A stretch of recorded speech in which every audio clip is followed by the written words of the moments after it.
Yes, good morning, all of you.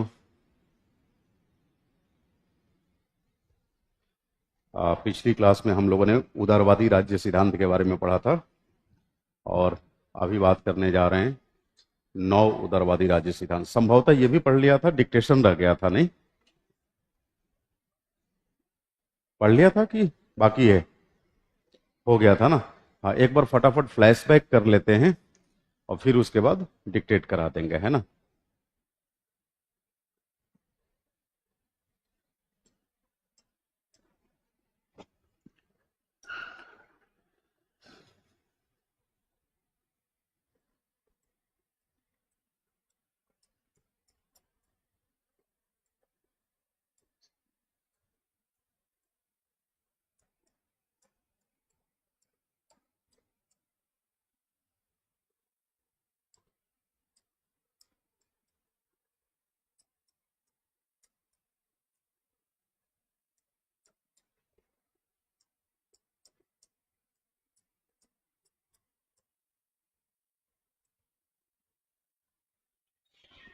नौ उदारवादी राज्य सिद्धांत।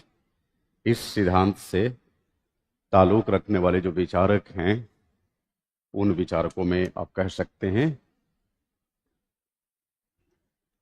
हेयक, रॉबर्ट नाजिक,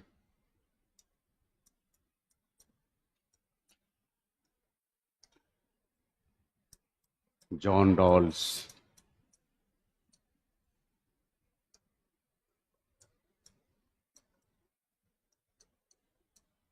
अमर्त्य सेन इत्यादि। इनका संबंध नौ उदारवादी राज्य सिद्धांत से है। Yes, online students, you are most welcome to the session.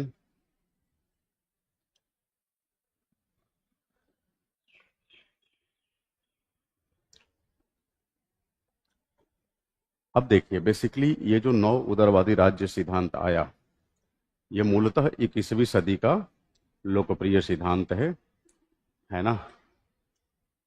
और सकारात्मक उदारवादी राज्य सिद्धांत के विरोध में आया ये, क्योंकि सकारात्मक उदारवादी राज्य सिद्धांत ने राज्य को कल्याणकारी राज्य बनाकर रख दिया था, यानी राज्य की कल्याणकारी अवधारणा को उसने बढ़ावा दिया। और जब राज्य की कल्याणकारी अवधारणा को बढ़ावा दिया गया तो उसकी कुछ डिमेरिट्स पाई गई। डिमेरिट्स क्या थी? समानता को स्थापित करने के नाम पर स्वतंत्रता हाशिए पर चली गई। दूसरा, राज्य सीमित राज्य नहीं रहा, राज्य का दायरा व्यापक हो गया। राज्य का दायरा व्यापक हुआ तो नागरिक जीवन में राज्य का हस्तक्षेप भी बढ़ा, इससे स्वतंत्रता बाधित हुई। प्लस राज्य का दायरा बढ़ने से भारी भरकम नौकरशाही स्थापित हो गई। भारी भरकम नौकरशाही के कारण उत्पादकता घटी, भ्रष्टाचार बढ़ा, पूंजीवादी आर्थिक संरचना को चोट पहुंची। समझ रहे मेरी बात? ये कब घटित हुआ? कल्याणकारी राज्य में, यानी सकारात्मक उदारवादी राज्य में। सकारात्मक उदारवादी राज्य किसके विरोध में आया था? शास्त्रीय उदारवाद के विरोध में आया था। अब देखा गया कि शास्त्रीय उदारवाद की जिन विसंगतियों को पाटने के लिए सकारात्मक उदारवाद आया, चलिए उन विसंगतियों को तो लगभग पाट दिया, लेकिन दूसरे तरह की विसंगतियों को पैदा कर दिया।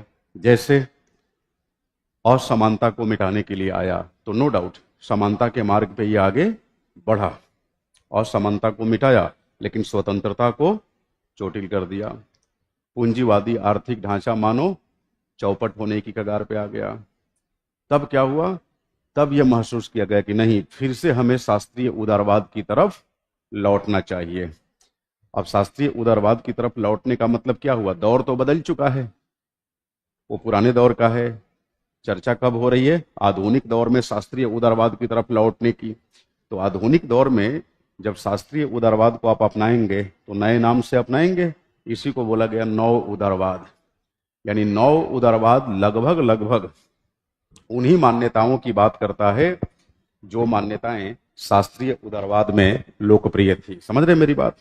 जो मान्यताएं शास्त्रीय उदारवाद में लोकप्रिय थी, यानी राज्य की सीमित अवधारणा, कहने का मतलब सीमित राज्य का सिद्धांत। टाइट हो रहा है यार।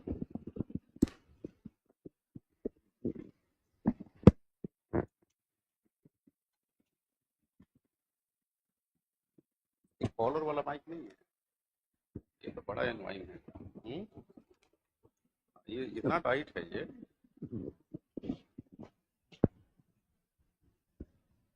इससे कान में दर्द होने लगता है। थोड़ा इको भी कम कर दीजिए, बहुत इको करता है। और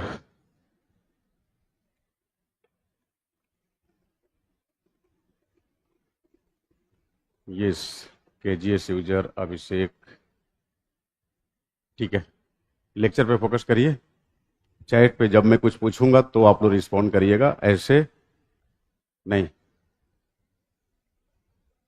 अब देखो जी, आंसर राइटिंग नहीं हो पा रहा है, तो अब ऑनलाइन में हम क्या कर सकते हैं इसके लिए बताइए। क्वेश्चन आपको हम दे देते हैं टॉपिक के साथ। ऑफलाइन वाले लिखते हैं तो डायरेक्टली मुझे सबमिट कर देते हैं। ऑनलाइन के लिए हम पर्सनल बिहाफ पे अपने से कुछ नहीं कर सकते, ये संस्थान का डिसीजन होता है। Teachers are not allowed to carry out any kind of personal distribution. तो हम पर्सनल बिहाफ पे कुछ नहीं कर सकते, जो होता है संस्थान के बिहाफ पे होता है। तो आपके पास कोई ना कोई पॉइंट ऑफ कांटेक्ट होगा, आपको वहां अप्रोच करना चाहिए। इन मुद्दों को लेकर जब आप क्लास में बात करते हैं तो ऐसा लगता है कि आप गलत जगह निशाना लगा रहे हैं। क्या फायदा इसका? मैं बार बार कहता हूं, हमारी कंसर्न टॉपिक और सिलेबस है। ये ग्रुप वगैरह भी हम टीचर्स नहीं बनाते हैं, ये सब कोचिंग एडमिनिस्ट्रेशन का हिस्सा होता है। ये टीचर की प्राधिकारिता के बाहर की चीजें होती हैं, है ना। हमारा काम है क्लास लेना, आपको पढ़ाना। आपको कुछ समझने में दिक्कत आए, क्लास के दौरान बेझिझक पूछिए।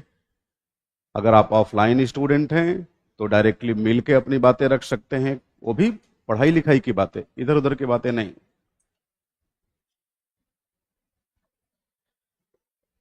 भाई कोई ना कोई तो होगा ना आपके पास पॉइंट ऑफ कांटेक्ट, कहने का मतलब संपर्क सूत्र, जिससे आप संस्थान को संपर्क करते हैं।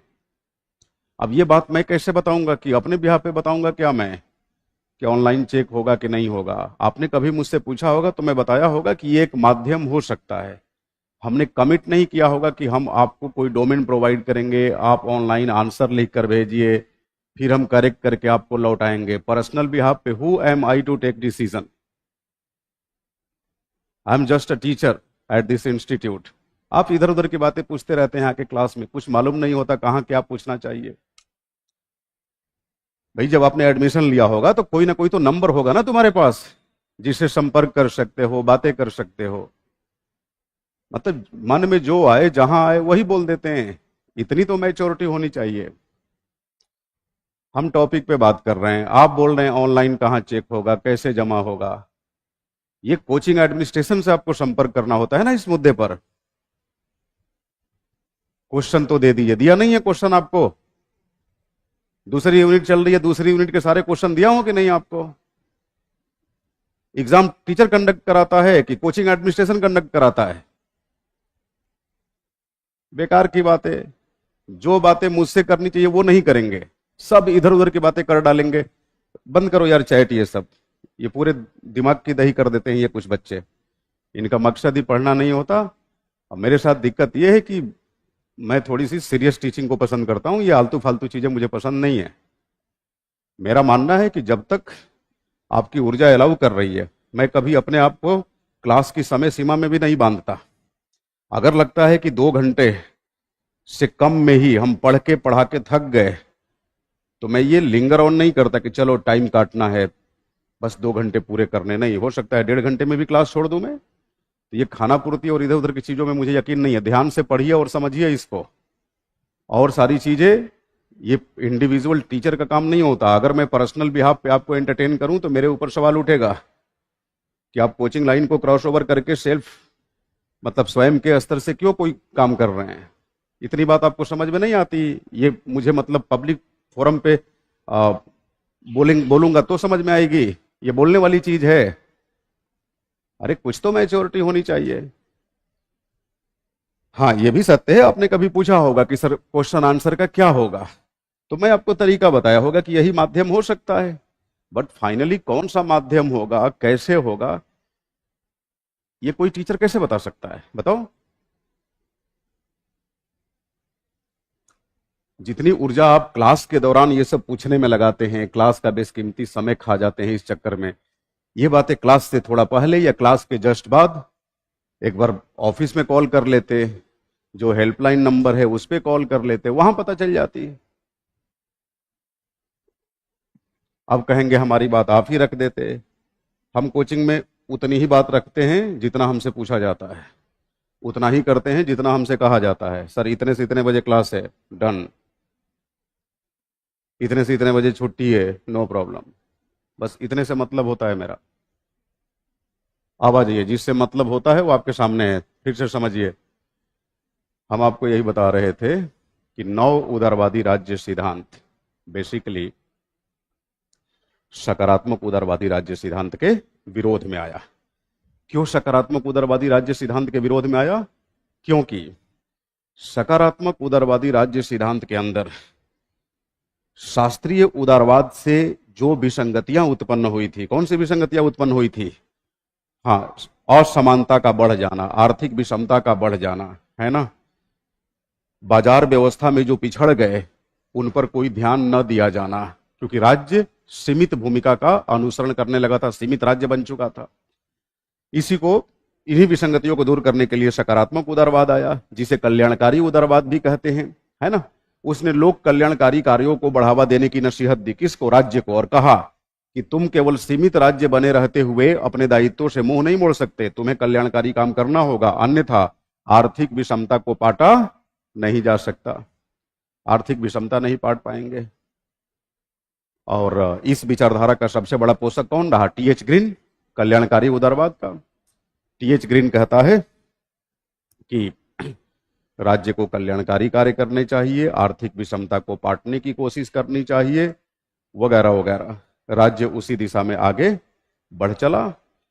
अब जब उसी दिशा में आगे बढ़ा तो ये तो पाया गया कि चलो साहब, इकोनॉमिक इनइक्वालिटी, आर्थिक विषमता तो घट रही है,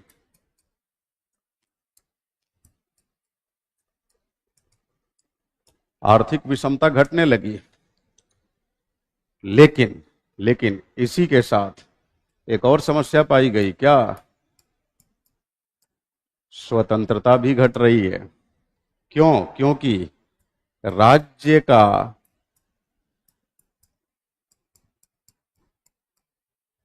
नागरिक जीवन में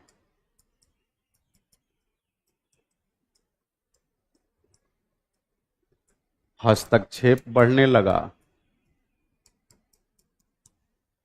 राज्य का नागरिक जीवन में हस्तक्षेप बढ़ने लगा।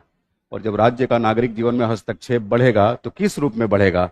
जाहिर सी बात है, क्योंकि राज्य को कल्याणकारी अवधारणा को बढ़ावा देना है, तो कल्याणकारी अवधारणा को बढ़ावा देने के लिए तमाम कल्याणकारी नीतियां, योजनाएं बनानी पड़ेंगी, लागू करनी पड़ेंगी। इसके लिए फंड चाहिए। फंड कैसे इकट्ठा होगा? लोगों से इकट्ठा होगा। लोगों के ऊपर प्रोग्रेसिव टैक्सेशन इंपोज किए जाएंगे, गतिशील करारोपण किया जाएगा, ताकि कर लगाओ। अगर आप खूब कमा रहे हैं, खूब योग्य हैं, बाजार व्यवस्था में तरक्की कर रहे हैं, तो ठीक है जी, इतने से ऊपर की कमाई पर इतना टैक्स देना होगा। अगर अगले स्लैब पे पहुंचे तो फिर टैक्स का स्लैब भी चेंज होगा। कहने का मतलब कि आपसे कर लिया जाएगा। अब आपको लगेगा यार, इससे तो हमारी जो काम करने की आजादी है, उस आजादी में ही बाधा पहुंच रही है, आजादी में बाधा पहुंच रही है। अब समय के साथ ये महसूस होने लगा कि स्वतंत्रता अंडरमाइन हो रही है, स्वतंत्रता के साथ खिलवाड़ हो रहा है। प्लस कल्याणकारी कार्य करने की वजह से राज्य का आकार बढ़ गया। यहां राज्य का आकार बढ़ना मतलब राज्य के अंदर नई नई संस्थाएं जुड़ गई, उन संस्थाओं में काम करने वाले और अतिरिक्त कर्मचारी आ गए। इसी को बोला गया राज्य का आकार बढ़ जाना। और जब राज्य का आकार बढ़ा तो उत्पादकता घटी, क्योंकि एक तो सामान्य सी टेंडेंसी है कि चलो भाई सरकारी सेवा का हिस्सा बन गए तो अब हम लंबे समय तक आराम से रह सकते हैं, टिल द रिटायरमेंट कोई हमें छेड़ने वाला नहीं है।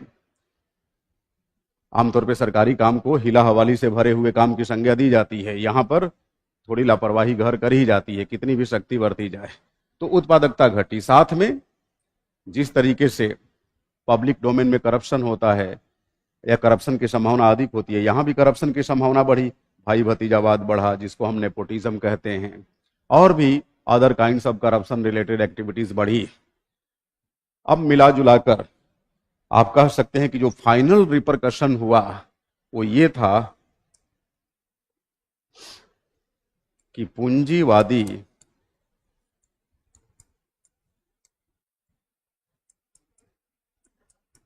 आर्थिक ढांचा क्या हुआ, कमजोर हुआ। क्यों? क्योंकि उत्पादन घटा, पूंजीवादी आर्थिक ढांचा कमजोर हुआ।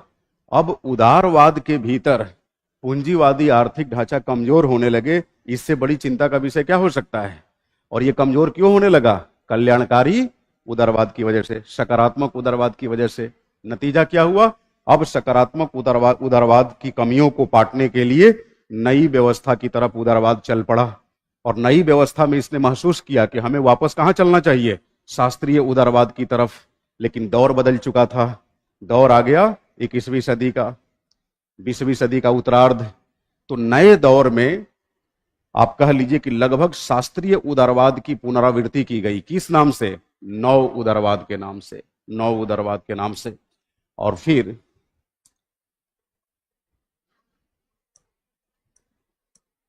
नव उदारवाद के अंदर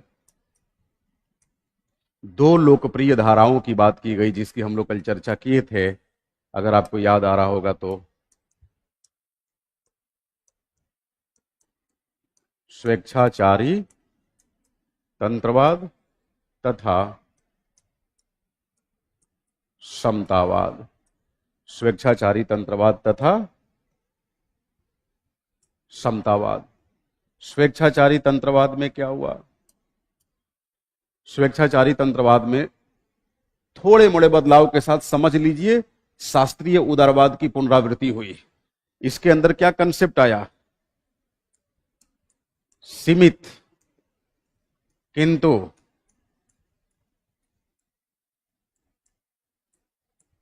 ताकतवर राज्य।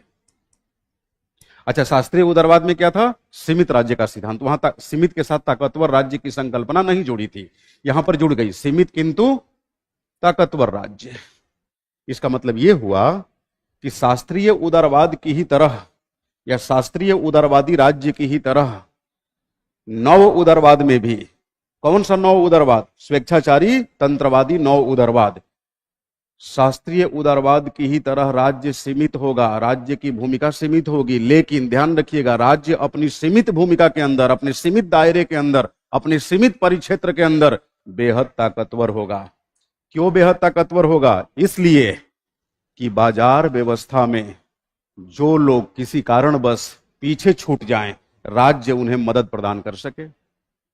समझ रहे हैं इस बात को? अब देखिए, शास्त्रीय उदारवाद में क्या था? राज्य को सीमित बना दिया गया, बाजार व्यवस्था में कौन तरक्की कर रहा है, कौन उन्नति कर रहा है, कौन अवनति कर रहा है, डजंट मैटर। लेकिन यहां पर क्या किया गया? यह देखा गया कि अगर किसी विशेष कारणवश, किसी विशेष परिस्थितियों के कारण, किसी विशेष निर्योग्यता अथवा अयोग्यता के कारण कोई वर्ग बाजार व्यवस्था में काफी पीछे रह जाए, तो हम उसे मदद करेंगे। यह हुआ सीमित किंतु ताकतवर राज्य। अब देखिए, कल्याणकारी राज्य नहीं है ना, ये कल्याणकारी नहीं है सीमित ही, लेकिन सीमित के अंदर थोड़ा सा इसमें संवर्धन ला दिया गया, नयापन ला दिया गया, नए युग की पहचान थी ये। ठीक है, अब इसी धारा से ताल्लुक रखने वाले दो विचारकों का हम लोगों ने जिक्र किया था, एक हेयक और दूसरा नाजिक। हेयक तथा नाजिक। हेयक क्या कहता है? हेयक कहता है कि देखो भाई, राज्य को अपनी सीमित दायरे में ही रहना चाहिए, क्योंकि राज्य अगर लोक कल्याण का बेड़ा उठा लेगा, राज्य अगर लोक कल्याण का दायित्व उठा लेगा, तो समझ लीजिए कि नागरिक मामलों में हस्तक्षेप होगा ही होगा। और जब नागरिक मामलों में हस्तक्षेप होगा तो नागरिक अपनी स्वतंत्रता की रक्षा नहीं कर सकेंगे। यानी राज्य का कल्याणकारी होना सीधा मतलब है राज्य का हस्तक्षेपकारी होना, और राज्य अगर हस्तक्षेपकारी हुआ तो स्वतंत्रता के मार्ग में बाधाएं पैदा करेगा। इसलिए राज्य बाजार व्यवस्था से दूर रहे। किसने कहा? हेयक ने। नाजिक ने क्या कहा? नाजिक ने कहा कि राज्य कल्याणकारी कार्यों के नाम पर, इनफैक्ट सबने माना, सारे नौ उदारवादियों ने, ऐसा नहीं कि केवल नाजिक ने, हेयक की भी ये मान्यता है, या सामान्य भाषा में कह लीजिए उदारवादियों की, नौ उदारवादियों की मान्यता है। और विशिष्ट होकर बोले तो स्वेच्छाचारी तंत्रवादी नौ उदारवादियों की यह मान्यता है कि राज्य अगर कल्याणकारी कार्य करेगा तो गतिशील करारोपण भी आरोपित करेगा, गतिशील करारोपण आरोपित करेगा तो इससे लोगों की स्वतंत्रता बाधित होगी, व्यापारियों व्यवसायियों का मनोबल गिरेगा। समझ रहे मेरी बात? धन की कमी होगी, बाजार में धन की कमी होगी, क्योंकि बाजार में जो आपने भारी भरकम टैक्सेशन इंपोज किया, अगर टैक्सेशन इंपोज नहीं किए होते तो पैसा कहां रहता? बाजार में रहता, व्यवसायियों के पास रहता। आप क्या किए? प्रोग्रेसिव टैक्सेशन के नाम पे, प्रगतिशील करारोपण के नाम पर आपने बाजार से पैसा क्या कर लिया? खींच लिया, पूल कर लिया। अब पैसा कम होगा तो जाहिर सी बात है इन्वेस्टमेंट कम होगा, इन्वेस्टमेंट कम होगा तो उत्पादन घटेगा, उत्पादन घटेगा तो अंततोगत्वा वो पूंजीवादी आर्थिक ढांचे के लिए नुकसानदायक होगा। इसलिए राज्य को सलाह दी जाती है कि आप कल्याणकारी कार्यों से बचें। हाँ, थोड़ी मोड़ी आपको इजाजत दी जाती है कि आप अपने सीमित दायरे में बने रहिए, सीमित दायरे में आपके पास पर्याप्त अधिकार होगा। इतना अधिकार होगा कि अगर बाजार व्यवस्था में कोई वर्ग एकदम पीछे रह गया तो आप उसकी मदद कर सकते हैं, इतनी इजाजत है। रॉबर्ट नाजिक कहता है कि मुख्य रूप से राज्य के दो ही कार्य हैं। पहला, मान लीजिए देश में इंटरनल डिस्टर्बेंस की स्थिति आ गई, आंतरिक अशांति की स्थिति आ गई, समझ रहे मेरी बात? आंतरिक अस्थिरता की स्थिति आ गई, सिविल वार्स वगैरह, गृह युद्ध की स्थिति आ गई, या फिर कोई एक्सटर्नल एग्रेशन या एक्सटर्नल अटैक, बाह्य आक्रमण की स्थिति आ गई, तो उस स्थिति में, मतलब आंतरिक अशांति व बाह्य आक्रमण की स्थिति में राज्य क्या करेगा? देश की रक्षा करेगा, देश की रक्षा करेगा। ये किसका काम है? राज्य का। दूसरा काम क्या है राज्य का? नाजिक के अनुसार, रॉबर्ट नाजिक के अनुसार, रॉबर्ट नाजिक कहता है कि आंतरिक अशांति व बाह्य आक्रमण से देश की सुरक्षा सुनिश्चित करने के साथ साथ राज्य बस इतना कर सकता है कि अगर बाजार व्यवस्था में कोई पीछे रह गया किसी कारणवश, किसी अयोग्यता की वजह से, तो उसकी मदद कर सकता है। यानी राज्य होलिस्टिक रूप से कल्याणकारी कार्यों को अंजाम नहीं देगा। क्लियर है? यह स्वेच्छाचारी तंत्रवादी उदारवादी राज्य सिद्धांत है। अब ये जो राज्य सिद्धांत है, सीमित किंतु ताकतवर राज्य, आप देखेंगे वर्तमान भूमंडलीकरण के दौर में, वर्तमान उदारीकरण और निजीकरण के दौर में पश्चिम के उन्नत औद्योगिक समाजों में बेहद लोकप्रिय सिद्ध हो रहा है, लेकिन भारत व भारत जैसे पश्च उपनिवेशी विकासशील समाजों में यह बहुत महत्वपूर्ण नहीं है। जरा सोचिए, जो पश्च उपनिवेशी देश हैं, मतलब पोस्ट कॉलोनियल स्टेट्स, जो विकासशील देश हैं, आप ही बताएं क्या विकासशील देशों के अंदर या विकासशील देश अभी भी उदारीकरण, निजीकरण और भूमंडलीकरण के साथ ठीक से तालमेल स्थापित कर पाए हैं? अभी भी नहीं कर पाए हैं। हमारे यहां अचानक से कोई न्यूज आती है कि अच्छा लखनऊ एयरपोर्ट के सामने अडानी की तस्वीर लगी, होर्डिंग लगी है,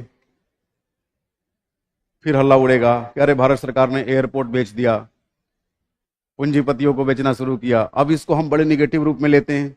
हमारा माइंडसेट ऐसा है कि अच्छा सरकार सब कुछ पूंजीपतियों के हाथों बेच रही है, जबकि हकीकत यह है कि यह निजीकरण की तरफ आगे बढ़ने का प्रयास है।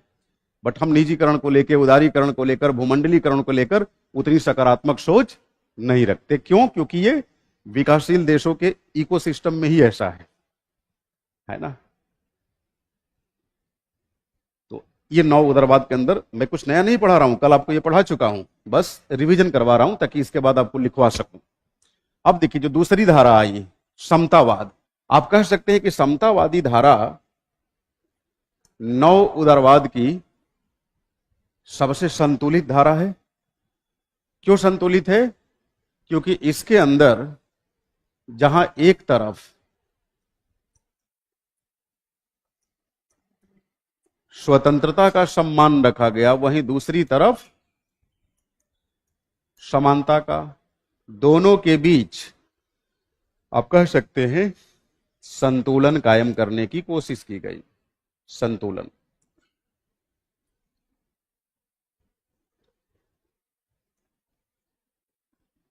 दोनों के अंदर संतुलन कायम करने की कोशिश की गई। कहने का मतलब कि समतावाद में पहली बात यह कोशिश की गई कि बाजार व्यवस्था अनियंत्रित न हो।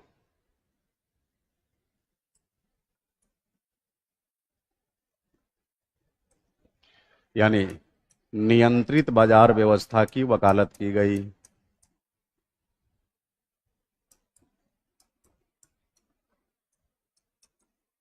अच्छा बताइए, नियंत्रित बाजार व्यवस्था के लिए क्या पहल की गई? यही कि आपको स्वतंत्रता मिलेगी, लेकिन अनियंत्रित स्वतंत्रता नहीं। आप अपनी स्वतंत्रता का लुत्फ तभी तक उठा पाएंगे जब तक आपकी स्वतंत्रता किसी अन्य की स्वतंत्रता के मार्ग में बाधक ना बने। यही है ना, इसी को बोला गया स्वतंत्रताओं की समानता। जॉन रॉल्स इसको न्याय कहता है। समझ रहे मेरी बात? दूसरी बात, समानता। समानता में यहां साफ साफ कहा गया कि जो वंचन का शिकार है,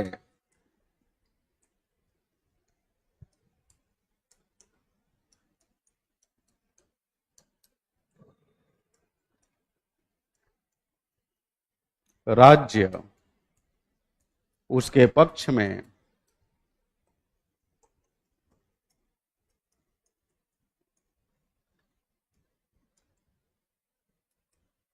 सकारात्मक कार्यवाही करते हुए उसका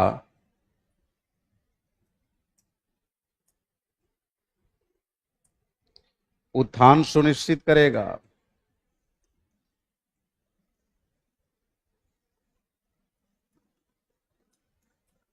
जो वंचन का शिकार है, राज्य उसके पक्ष में सकारात्मक कार्यवाही करते हुए उसका उत्थान सुनिश्चित करेगा। क्लियर है ये बात? अच्छा बताइए, समतावाद में स्वतंत्रता व समानता दोनों को समायोजित करने की कोशिश की गई है, दोनों को एकोमोडेट करने की कोशिश की गई है। फिर भी अगर मान लीजिए आपसे पूछूं, अब तक उदारवाद को लेकर जो भी आपने समझ विकसित की है, उसके आधार पर यदि मैं पूछूं कि माना कि स्वतंत्रता व समानता में समन्वय की बात की गई है समतावाद में, बावजूद बावजूद इसके इन दोनों में अतिरिक्त वरीयता किसे दी जाएगी?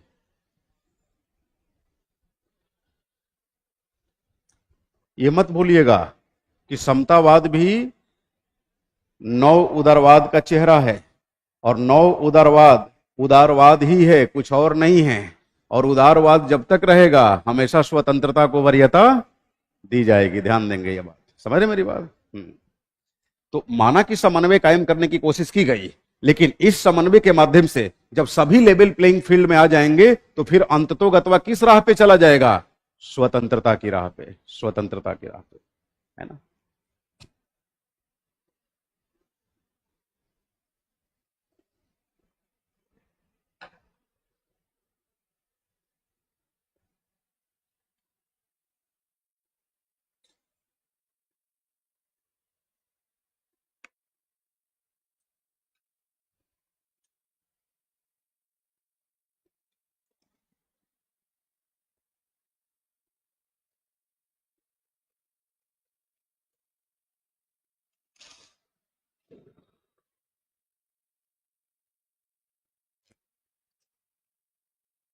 अब हेडिंग डालिए नव उदारवादी राज्य सिद्धांत और इसे लिख लीजिए।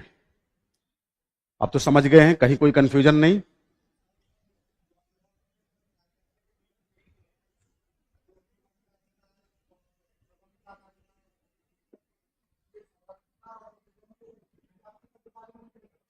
इसलिए कि जो व्यक्ति जितना अधिक स्वतंत्रता का लुत्फ उठाएगा उतना ही वो गरिमामयी जीवन जी सकेगा, है ना? और किसी व्यक्ति के लिए उसके जीवन से बड़ी कोई पूंजी हो सकती है, जीवन से बड़ी कोई संपत्ति हो सकती है, बस ये, है ना? तो कहा कि अंततः जीवन का अधिकार और स्वतंत्रता का अधिकार भी संपत्ति के अधिकार का ही हिस्सा है, इसलिए वो संपत्ति के अधिकार को सबसे ज्यादा वरीयता देता है प्राकृतिक अधिकारों में।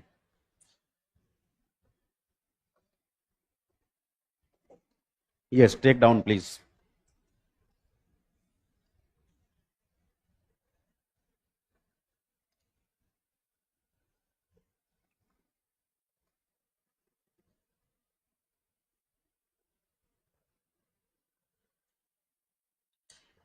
उदारवादी राज्य सिद्धांत के अंतर्गत,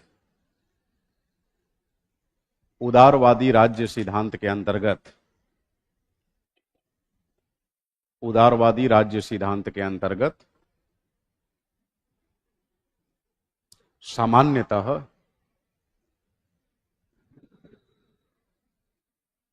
उदारवादी राज्य सिद्धांत के अंतर्गत सामान्यतः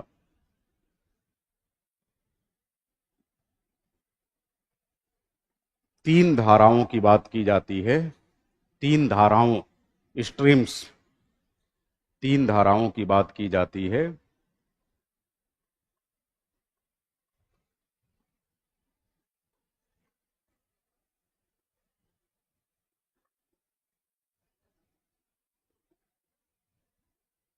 शास्त्रीय उदारवाद, शास्त्रीय उदारवाद,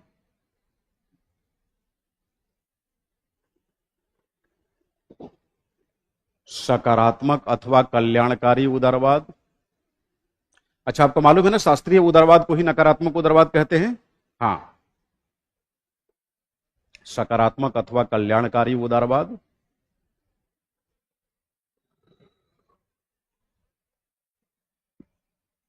तथा तीसरा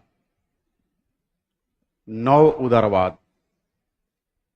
फिर से सुन लीजिए, उदारवादी राज्य सिद्धांत के अंतर्गत कुल तीन धाराओं की बात की जाती है। शास्त्रीय अथवा नकारात्मक उदारवाद, सकारात्मक अथवा कल्याणकारी उदारवाद, और तीसरा नव उदारवाद। आगे लिखिए, आगे लिखिए, टेक डाउन।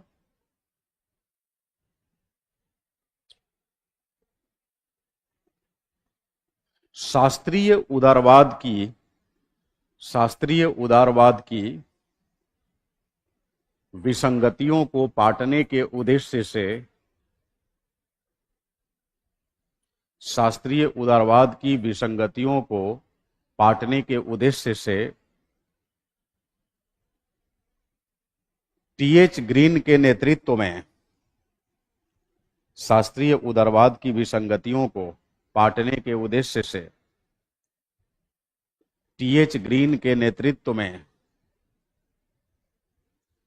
शास्त्रीय उदारवाद की विसंगतियों को पाटने के उद्देश्य से, पाटने मतलब कम करने के उद्देश्य से, टीएच ग्रीन के नेतृत्व में सकारात्मक अथवा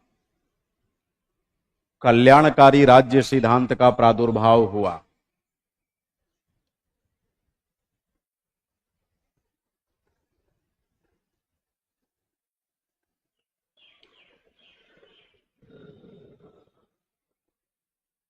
सकारात्मक अथवा कल्याणकारी राज्य सिद्धांत का प्रादुर्भाव हुआ।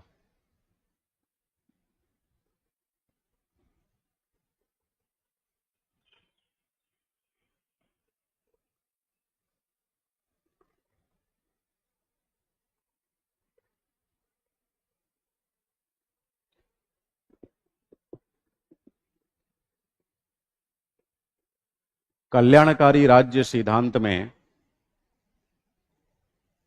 कल्याणकारी राज्य सिद्धांत में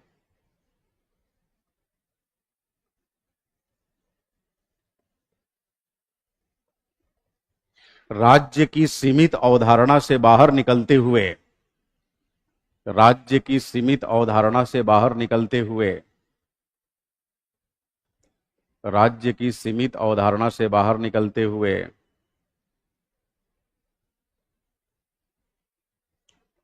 कल्याणकारी अवधारणा की तरफ रुख किया गया, कल्याणकारी अवधारणा की तरफ रुख किया गया। क्योंकि क्योंकि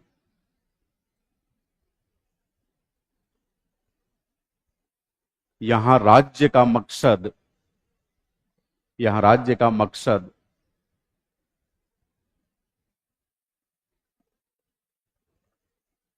आर्थिक विषमता को, आर्थिक विषमता को दूर करना था।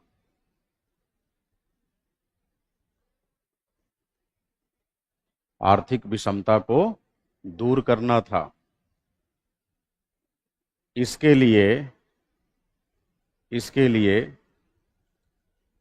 कल्याणकारी कार्यों के माध्यम से, इसके लिए कल्याणकारी कार्यों के माध्यम से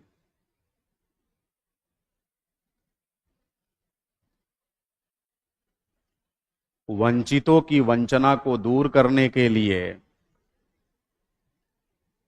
वंचितों की वंचना को दूर करने के लिए जहां एक तरफ, जहां एक तरफ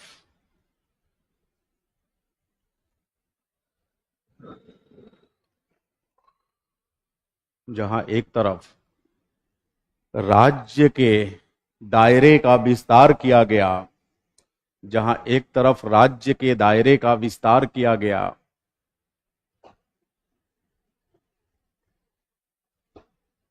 वहीं दूसरी तरफ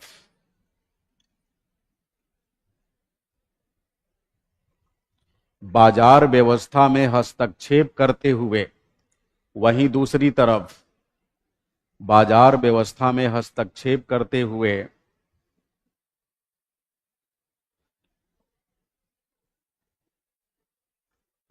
वहीं दूसरी तरफ बाजार व्यवस्था में हस्तक्षेप करते हुए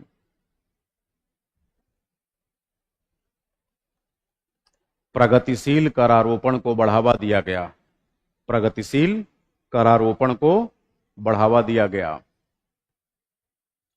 प्रगतिशील करारोपण को बढ़ावा दिया गया।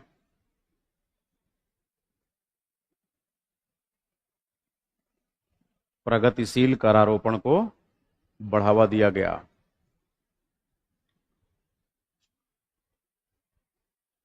नतीजा यह रहा, नतीजा यह रहा कि सार्वजनिक जीवन में भ्रष्टाचार को बढ़ावा मिला।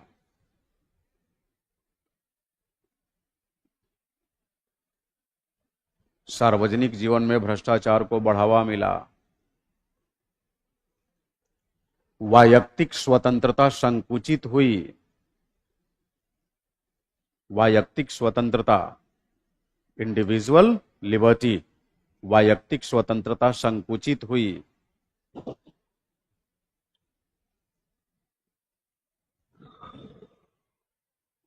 तथा राज्य की उत्पादकता घटी, तथा राज्य की उत्पादकता घटी, तथा राज्य की उत्पादकता घटी, जो अंततोगत्वा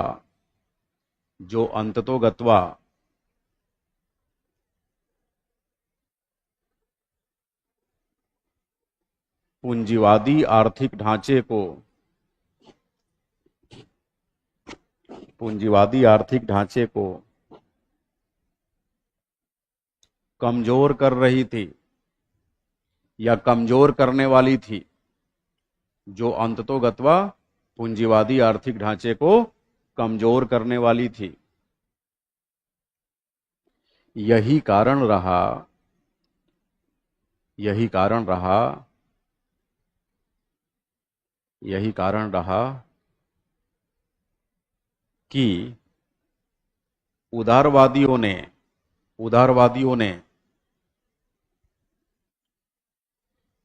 सकारात्मक उदारवाद से उत्पन्न विसंगतियों को पाटने के लिए, उदारवादियों ने सकारात्मक उदारवाद से उत्पन्न विसंगतियों को पाटने के लिए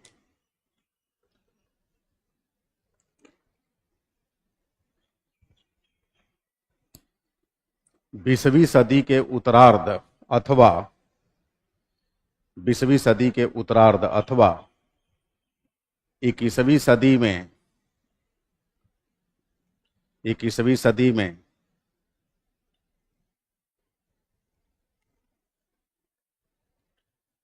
इक्कीसवीं सदी में शास्त्रीय उदारवाद की,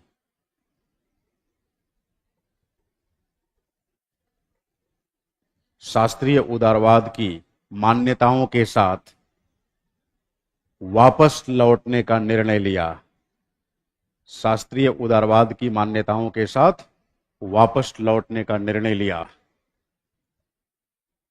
जिसे जिसे उदारवाद की अद्यतन धारा, अद्यतन मतलब नवीनतम, जिसे उदारवाद की अद्यतन धारा यानी नव उदारवाद कहकर संबोधित किया गया। जिसे उदारवाद की अद्यतन धारा यानी नव उदारवाद कहकर संबोधित किया गया।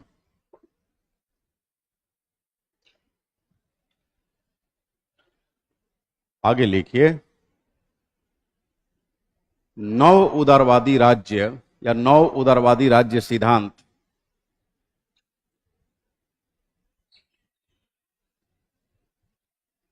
नकारात्मक उदारवादी विचारों का ही यानी शास्त्रीय उदारवादी विचारों का ही वर्तमान युग में पुनर्जन्म है। फिर से सुन लीजिए, नव उदारवादी राज्य सिद्धांत शास्त्रीय अथवा नकारात्मक उदारवादी विचारों का ही वर्तमान युग में क्या है? पुनर्जन्म है, पुनर्जन्म है।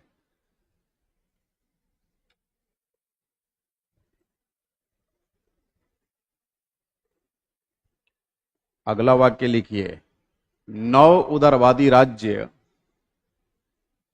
नव उदारवादी राज्य कल्याणकारी राज्य का,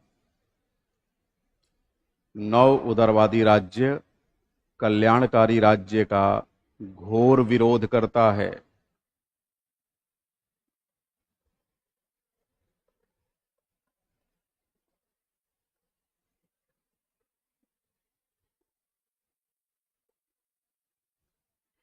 अच्छा, आगे लिखने से पहले एक बात समझ लीजिए, कल्याणकारी राज्य में आप देखेंगे जो लोग वंचना के शिकार हैं उनके लिए सरकार तमाम तरह की फ्रीबीज चलाती है, फ्रीबीज बांटती है, मुफ्त में सहायता करती है। तो आपको नहीं लगता कई बार लोगों को मुफ्तखोरी की आदत लग जाती है, काम करना बंद कर देते हैं। तो नव उदारवादी कहते हैं कि ये जो कल्याणकारी उदारवादी राज्य है, ये जो सकारात्मक उदारवादी राज्य है, ये कहीं ना कहीं लोगों को स्वावलंबी नहीं बनने देता, उनको अपने ऊपर निर्भर बना देता है, उनको परावलंबी बना देता है। तो आगे लिखिए, नव उदारवादी राज्य इस बात पर, इस आधार पर कल्याणकारी राज्य की आलोचना करते हैं, नव उदारवादी राज्य इस आधार पर, नव उदारवादी राज्य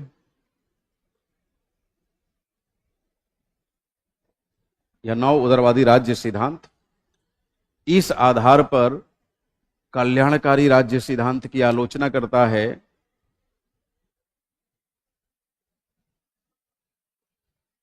कि कल्याणकारी राज्य लोगों को स्वावलंबी नहीं बनने देता, लोगों को स्वावलंबी नहीं बनने देता,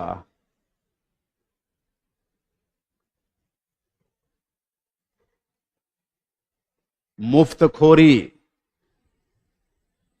इत्यादि की आदत डलवाकर, मुफ्तखोरी इत्यादि की आदत डलवाकर लोगों को परावलंबी बना देता है, लोगों को परावलंबी बना देता है।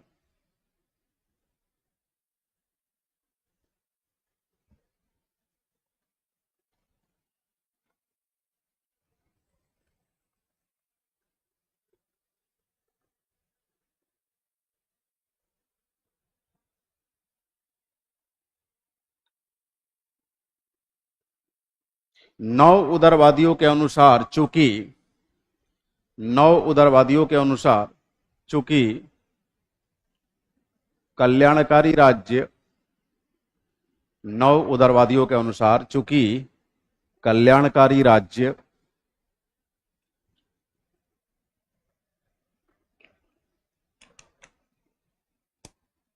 चूंकि कल्याणकारी राज्य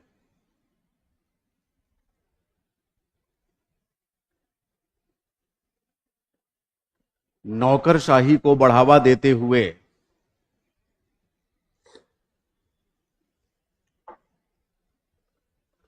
नौकरशाही को बढ़ावा देते हुए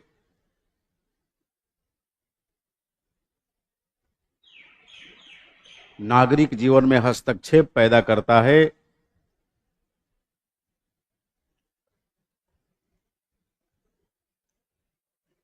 जिससे जहां एक तरफ व्यक्तिगत स्वतंत्रता को ठेस पहुंचती है, जहां एक तरफ व्यक्तिगत स्वतंत्रता को ठेस पहुंचती है, वहीं दूसरी तरफ वहीं दूसरी तरफ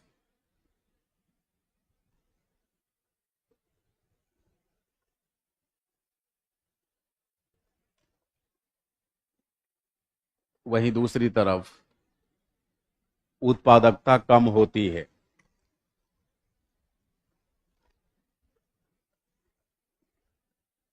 इसलिए नव उदारवादी विचारक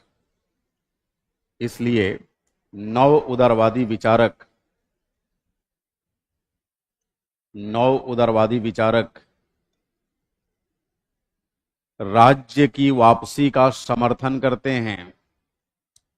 इसलिए नव उदारवादी विचारक राज्य की वापसी का समर्थन करते हैं।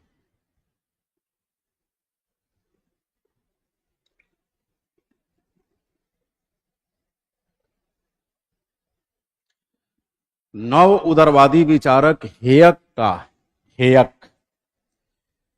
का यह मानना है, नव उदारवादी विचारक हेयक का यह मानना है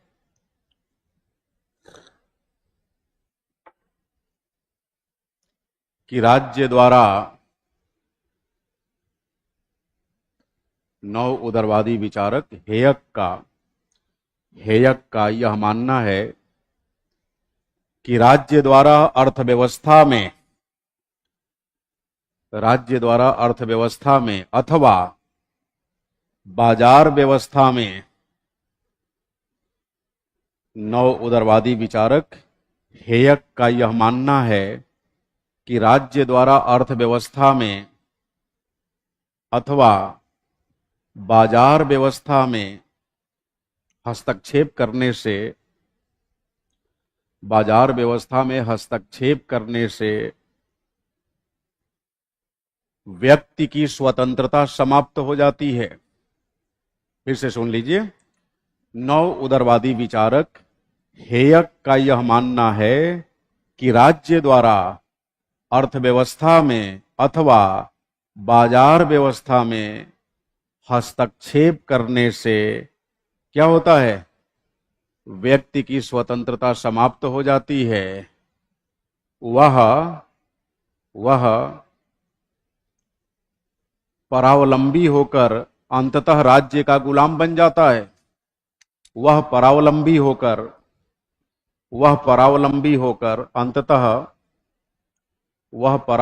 होकर अंततः राज्य का गुलाम बन जाता है।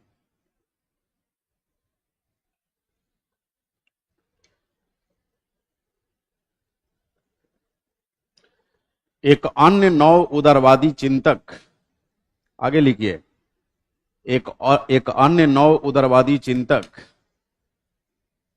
रॉबर्ट नॉजिक के अनुसार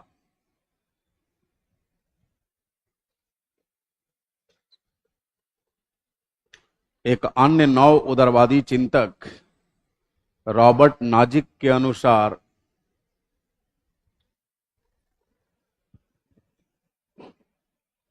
कल्याणकारी राज्य उचित नहीं है। कल्याणकारी राज्य उचित नहीं है।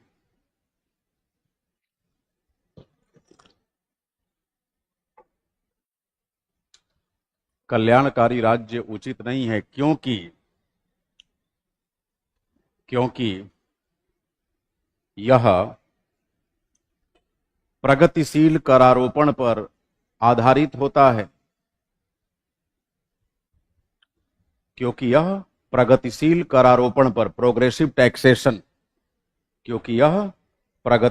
करारोपण पर आधारित होता है। यह प्रगतिशील करारोपण पर आधारित होता है। इससे आम जनता पर, इससे आम जनता पर करों का बोझ, इससे आम जनता पर करों का बोझ बढ़ता है। इससे आम जनता पर करों का बोझ बढ़ता है। बाजार से पूंजी समाप्त होती है। बाजार से पूंजी समाप्त होती है और आर्थिक विकास, और आर्थिक विकास बाधित होता है। बाजार से पूंजी समाप्त होती है और आर्थिक विकास बाधित होता है, और आर्थिक विकास बाधित होता है। आगे लिखिए, रॉबर्ट नाजिक ने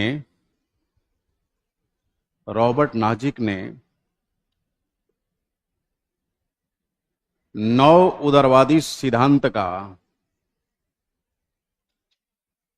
यानी 9 उदारवादी राज्य सिद्धांत का, रॉबर्ट नाजिक ने 9 उदारवादी राज्य सिद्धांत का विवेचन करते हुए 9 उदारवादी राज्य सिद्धांत का विवेचन करते हुए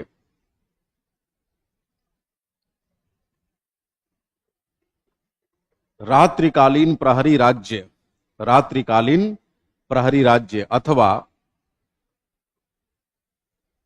नाइट वॉचमैन स्टेट का, नाइट वॉचमैन स्टेट, रात्रिकालीन प्रहरी राज्य का विचार प्रकट किया है। नाइट वॉचमैन स्टेट का विचार प्रकट किया है।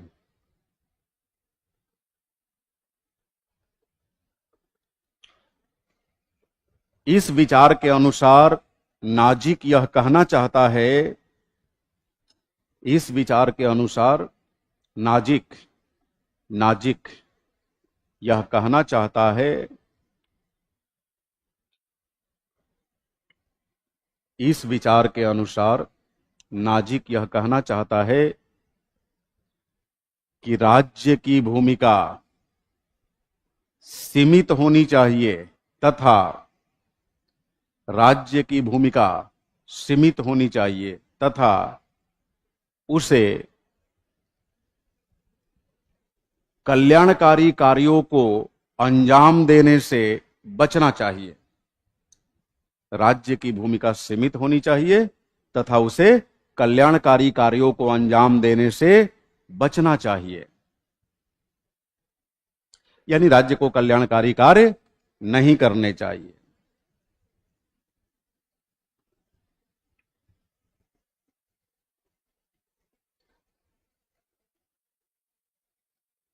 रॉबर्ट नाजिक ने यह बताया है कि राज्य को केवल 2 ही कार्य करने चाहिए। राज्य को केवल 2 ही कार्य करने चाहिए। याद आ रहा है कौन कौन सा? पहला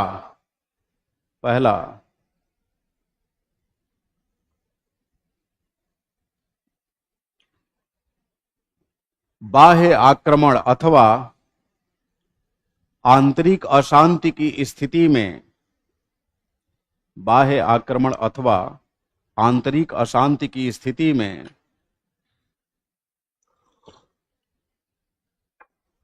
बाह्य आक्रमण अथवा आंतरिक अशांति की स्थिति में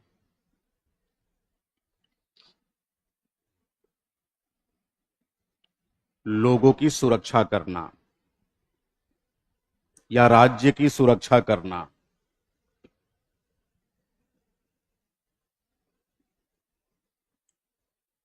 दूसरा जो व्यक्ति, लिखिए, जो व्यक्ति बाजार व्यवस्था में,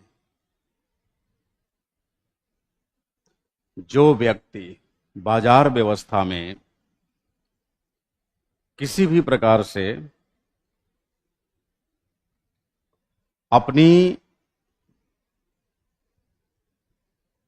मूलभूत जरूरतों को भी, अपनी मूलभूत जरूरतों को भी अथवा न्यूनतम जरूरतों को भी पूर्ण करने में असमर्थ है।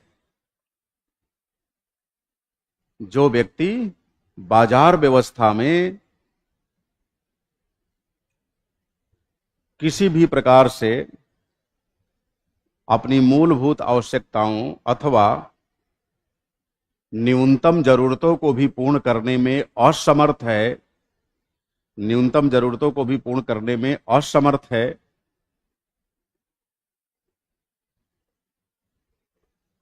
उसकी मदद करना, ताकि कम से कम न्यूनतम जरूरतें पूर्ण कर सके।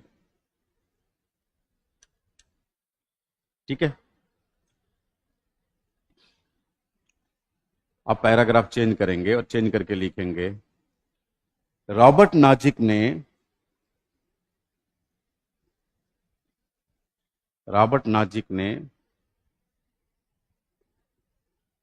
नव उदारवादी राज्य सिद्धांत की व्याख्या करते हुए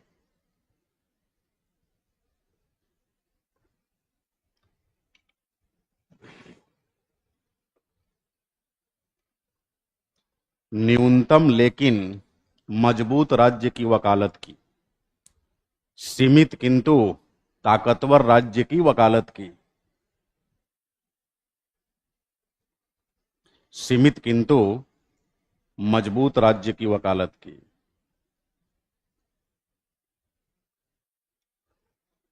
इसका अभिप्राय यह है, इसका अभिप्राय यह है कि इसका अभिप्राय यह है, किसका अभिप्राय? सीमित किंतु ताकतवर राज्य। इसका अभिप्राय यह है कि राज्य की भूमिका सीमित होनी चाहिए, राज्य की भूमिका सीमित होनी चाहिए, लेकिन इस सीमित क्षेत्र में राज्य की भूमिका सीमित होनी चाहिए, लेकिन इस सीमित क्षेत्र में, इस सीमित क्षेत्र में राज्य को पर्याप्त रूप से मजबूत होना होगा।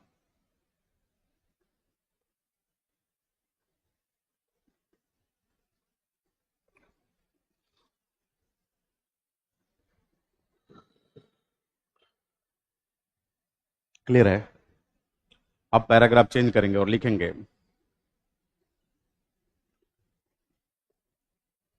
नव उदारवाद की ही एक उपधारा समतावाद है, समतावाद है, जो जो एक ही साथ, जो एक ही साथ ना सिर्फ शास्त्रीय उदारवाद, जो एक ही साथ ना सिर्फ शास्त्रीय उदारवाद बल्कि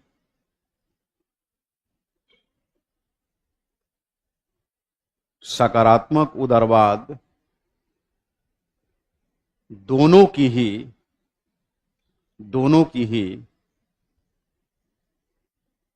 विसंगतियों को, न सिर्फ शास्त्रीय उदारवाद, या फिर लिख सकते हैं न सिर्फ कल्याणकारी उदारवाद बल्कि शास्त्रीय उदारवाद दोनों की ही विसंगतियों को, दोनों की ही विसंगतियों को पाटने के उद्देश्य से स्वतंत्रता व समानता में समन्वय कायम करने की पेशकश करती है। स्वतंत्रता व समानता में समन्वय कायम करने की पेशकश करती है। स्वतंत्रता व समानता में समन्वय कायम करने की पेशकश करती है।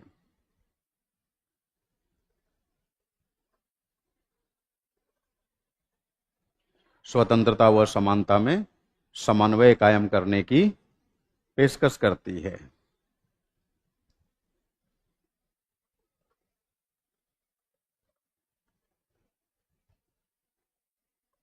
समतावाद की यह कोशिश है समतावाद की यह कोशिश है कि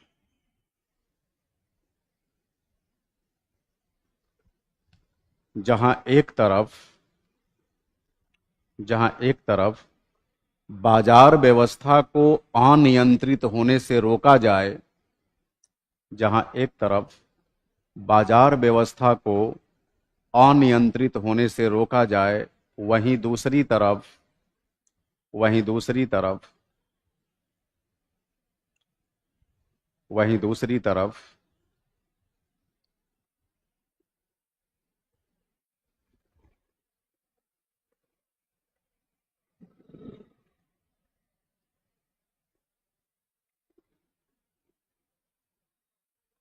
समाज के हाशिए पर चले आए, वहीं दूसरी तरफ समाज के हाशिए पर खड़े वर्गों की वंचना को दूर करने के लिए, समाज के हाशिए पर खड़े वर्गों की वंचना को दूर करने के लिए राज्य को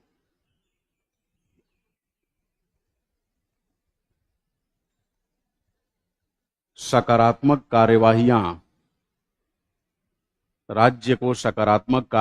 करने की इजाजत दी जाती है। सकारात्मक कार्यवाहियां करने की इजाजत दी जाती है।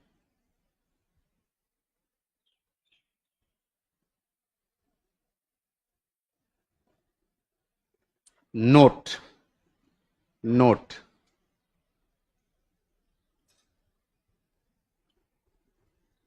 नव उदारवादी राज्य सिद्धांत की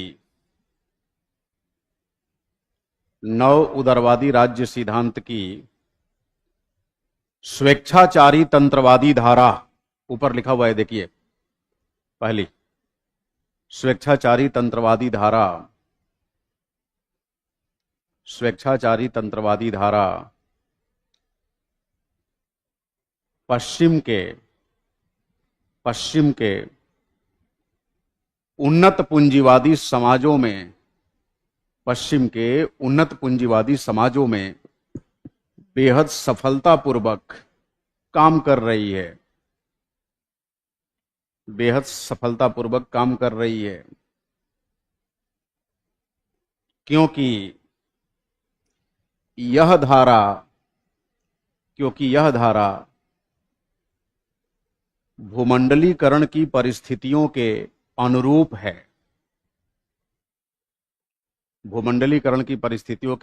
है। वहीं दूसरी तरफ नव उदारवाद की समतावादी धारा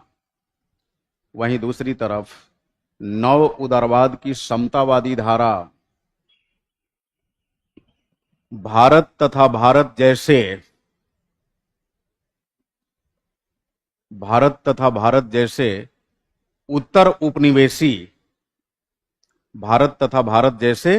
उत्तर उपनिवेशी पोस्ट कॉलोनियल पश्च उपनिवेशी भारत तथा भारत जैसे पश्च उपनिवेशी विकासशील देशों के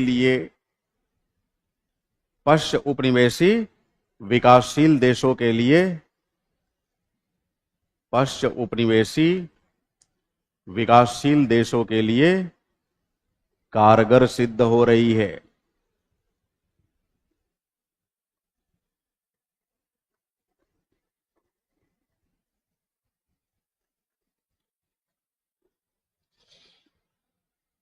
नव उदारवाद की इन दोनों ही शाखाओं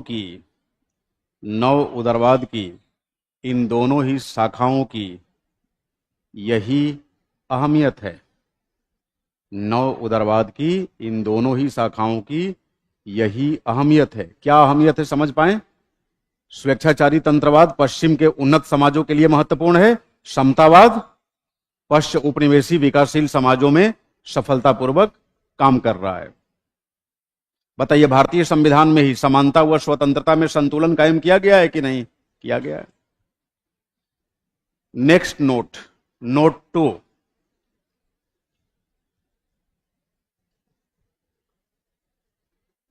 नव उदारवाद के आलोचकों के अनुसार, नव उदारवाद के आलोचकों के अनुसार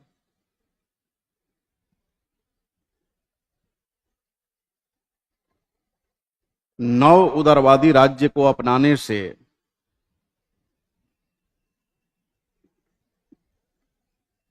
आर्थिक विषमता को बढ़ावा मिलेगा,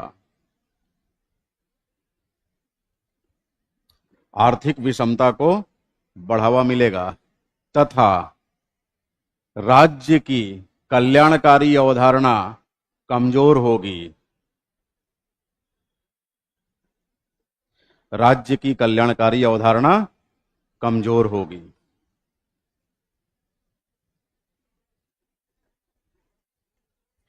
दैट्स इट।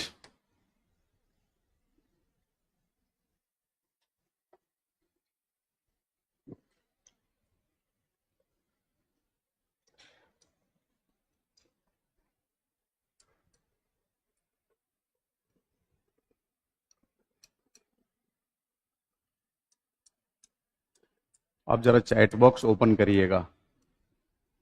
हाँ, एकलवादी राज्य सिद्धांत, यही है ना अगला टॉपिक।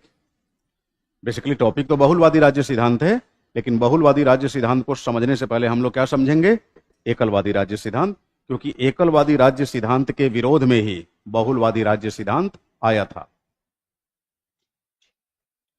ये ऑनलाइन स्टूडेंट्स, आप लोग ठीक से लिख पाए, कोई असुविधा तो नहीं हुई? और समझाने लिखाने के क्रम में चैट बंद करने से आपको लाभ ही हो रहा होगा।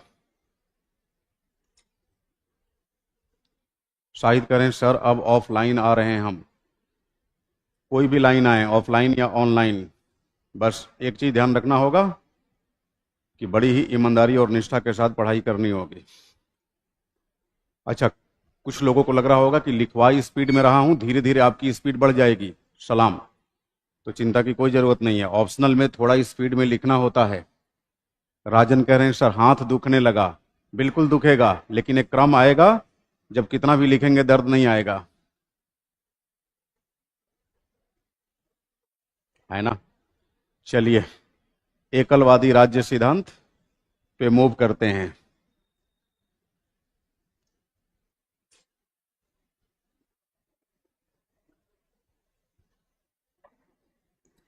ठीक है, गुंजा, मुकेश, करिश्मा,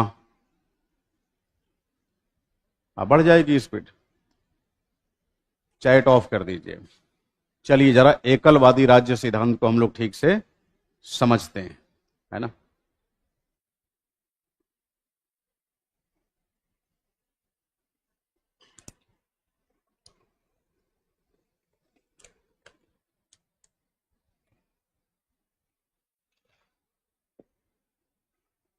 देखिए,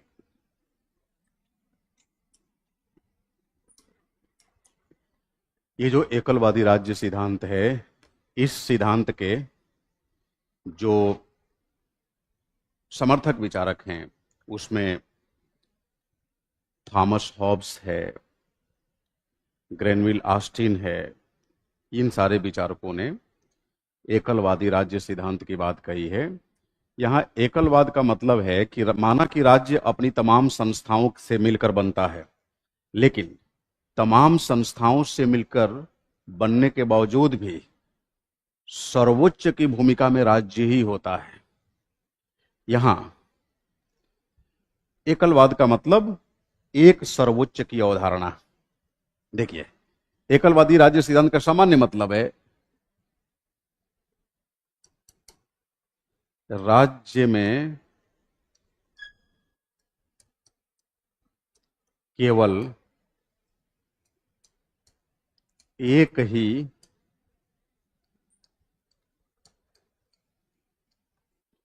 सर्वोच्च हो सकता है। ध्यान से समझिएगा, राज्य में केवल एक ही सर्वोच्च हो सकता है। अब ऐसा क्यों बोला गया कि राज्य में केवल एक ही सर्वोच्च होता है? यानी राज्य में क्या कई सारे होते हैं क्या, एक के अलावे? ध्यान देंगे, राज्य के अंदर भाई राज्य किससे बनता है? राज्य स्वयं और अपनी संस्थाओं से मिलकर बनता है, स्वयं और अपनी संस्थाओं से।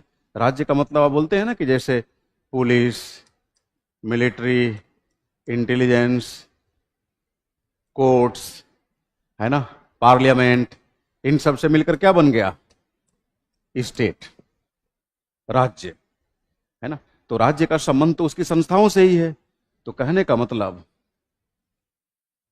कि इसमें कोई दो राय नहीं कि राज्य हमेशा अपनी संस्थाओं से युक्त होता है, राज्य हमेशा अपनी संस्थाओं से मिलकर बना होता है। ये सच्चाई है, सत्य है, कोई दो राय नहीं है इसमें।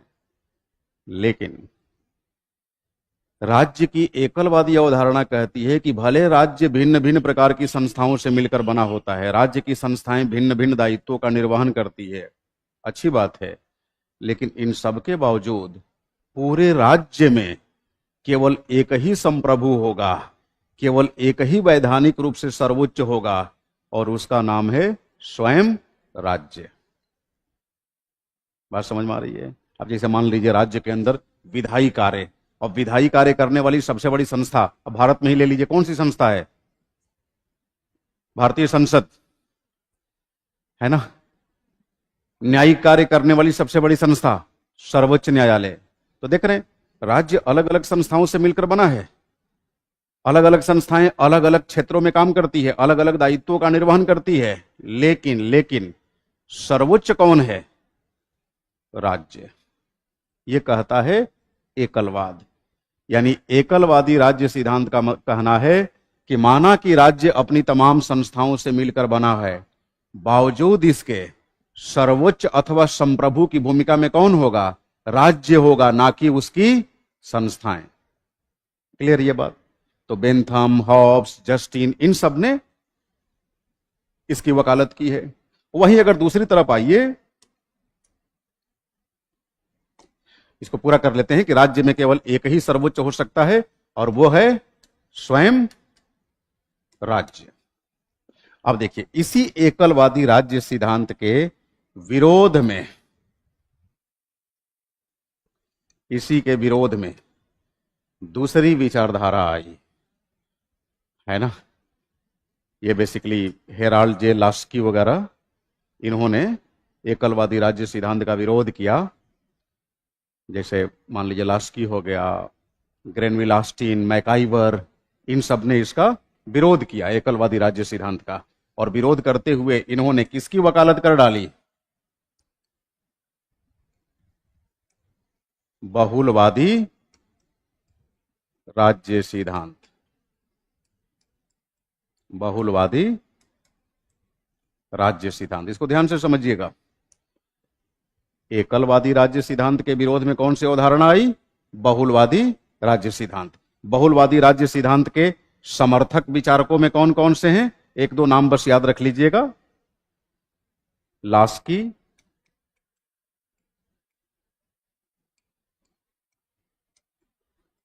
मैकाइवर, ऑस्टिन, जी ऑस्टिन, ग्रेनविल ऑस्टिन, जो भारतीय संविधान के मौलिक अधिकारों के बारे में टिप्पणी करता है और कहता है कि the chapter on fundamental rights given under Indian constitution is basically the corner stone of Indian democracy. यानी भारतीय संविधान के भाग 3 में दिए हुए मौलिक अधिकारों का जो अध्याय है, यह भारतीय लोकतंत्र की आधारशिला है, आधारशिला।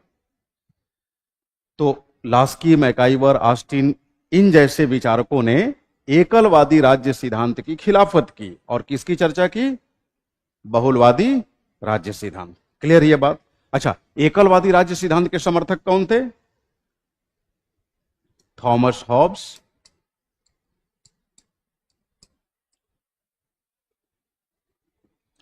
जस्टिन,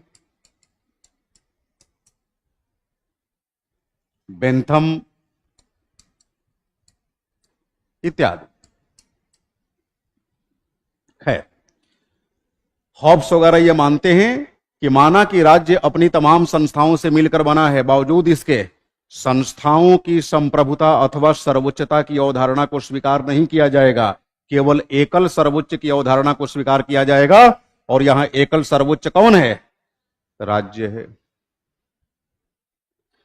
वही जो बहुलवादी राज्य सिद्धांत के समर्थक हैं, इनका कहना है, स्लाइड चेंज कर दूं, चाहे रुकिए यही समझा देता हूं थोड़ा इसको श्रिंक करके।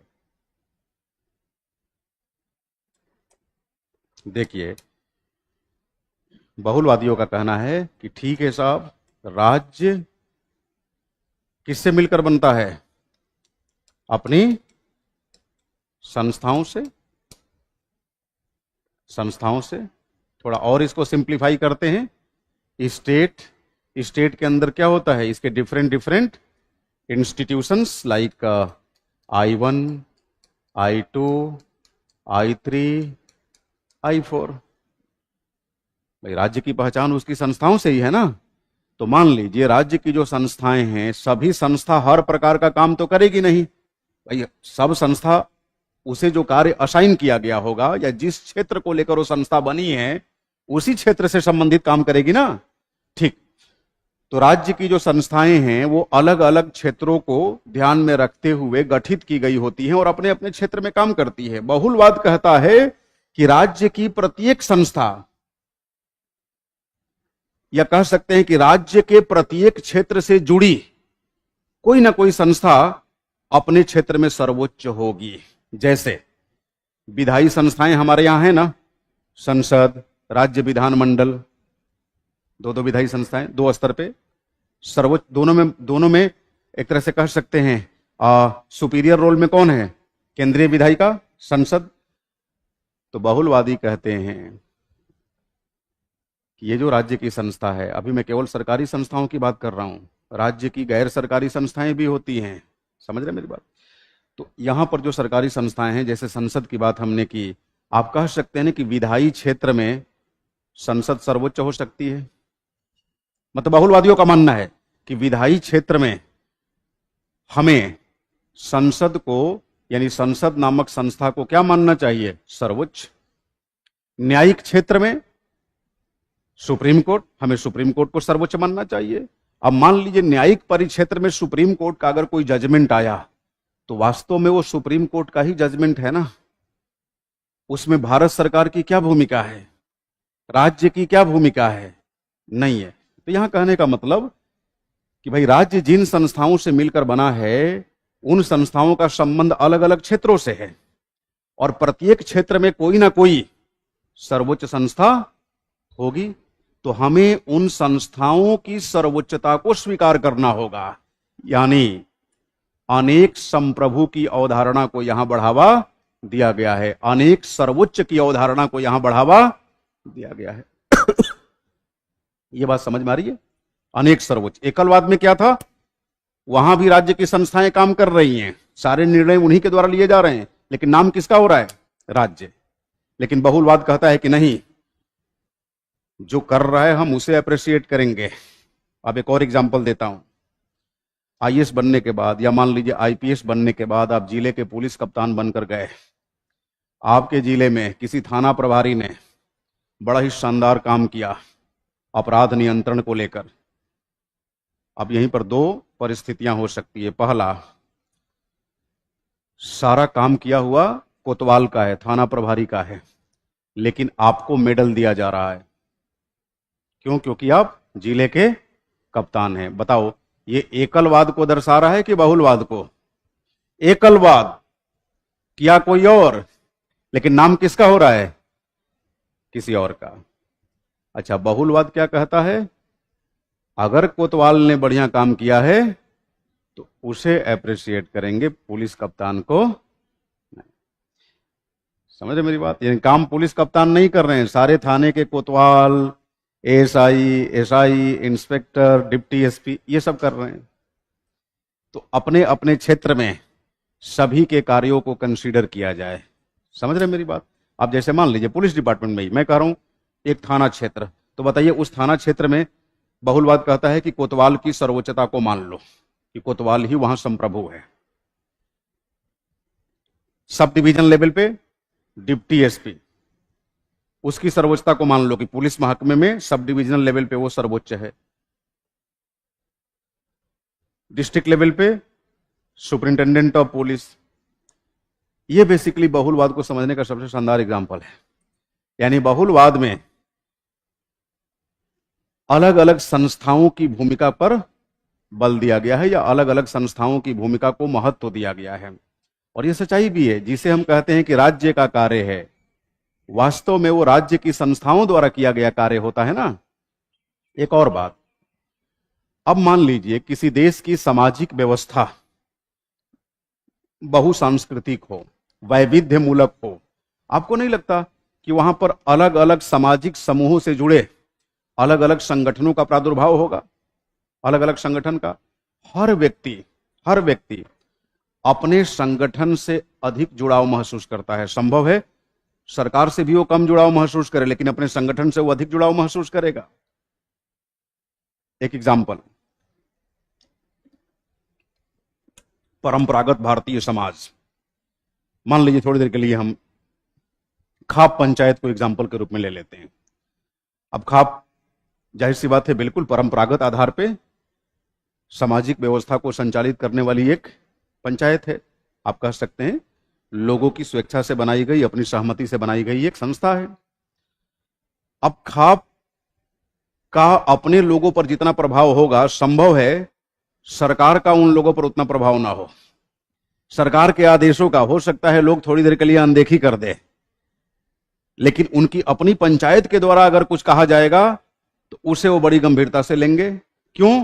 क्योंकि वो उससे क्लोजली कनेक्टेड हैं। समझ रहे हैं मेरी बात? तो विविधता मूलक देशों के अंदर अलग अलग सामाजिक वर्ग अलग अलग संगठनों के साथ जुड़ा होता है और अपने संबंधित संगठन से वो अधिक नियंत्रित व संचालित होता है बनिस्पत सरकार।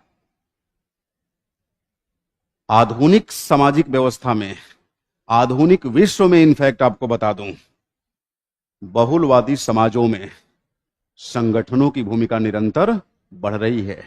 इनफैक्ट पूंजीवादी समाजों में ले लीजिए, पूंजीवादी समाजों में भी संगठनों की भूमिका को काफी बढ़ा चढ़ाकर पेश किया जा रहा है। राज्य की भूमिका यहां कमजोर हुई है। तो बहुलवाद साफ साफ कहता है कि वास्तव में जिसे हम राज्य का कार्य कहते हैं वो राज्य का कार्य नहीं होता, राज्य के विभिन्न संगठनों के सौजन्य से किया गया कार्य है। इसलिए हमें राज्य की सर्वोच्चता में यकीन नहीं करनी चाहिए, बल्कि किसकी सर्वोच्चता में यकीन करनी चाहिए? संगठनों की सर्वोच्चता में, संगठनों की सर्वोच्चता में। अच्छा, यह राज्य के लिए भी बढ़िया है। राज्य समाज से जुड़े हुए अलग अलग संगठनों से सलाह मशवरा कर लेता है कि देखो साहब, आपके समाज से लोगों की अमुक अमुक मांग है, आप भी बता दीजिए इन मांगों का ढांचा क्या होगा, इसका ड्राफ्ट क्या होगा, इसका परफॉर्मा क्या होगा, फिर विचार कर लिया जाएगा। तो जरा सोचिए, आम जनता को प्रभावित करने वाले नीतिगत फैसले में भी इन संगठनों की भूमिका है कि नहीं? और जो सरकार इन संगठनों द्वारा लिए गए निर्णयों में तालमेल स्थापित करते हुए काम करेगी, उस सरकार के प्रति जन विश्वास की बढ़ोतरी देखी जाएगी, जनता का विश्वास बढ़ेगा। अब देखिए, जैसे मान लीजिए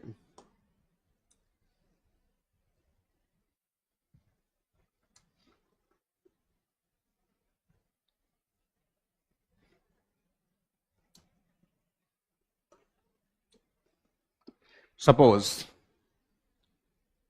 ये स्टेट है।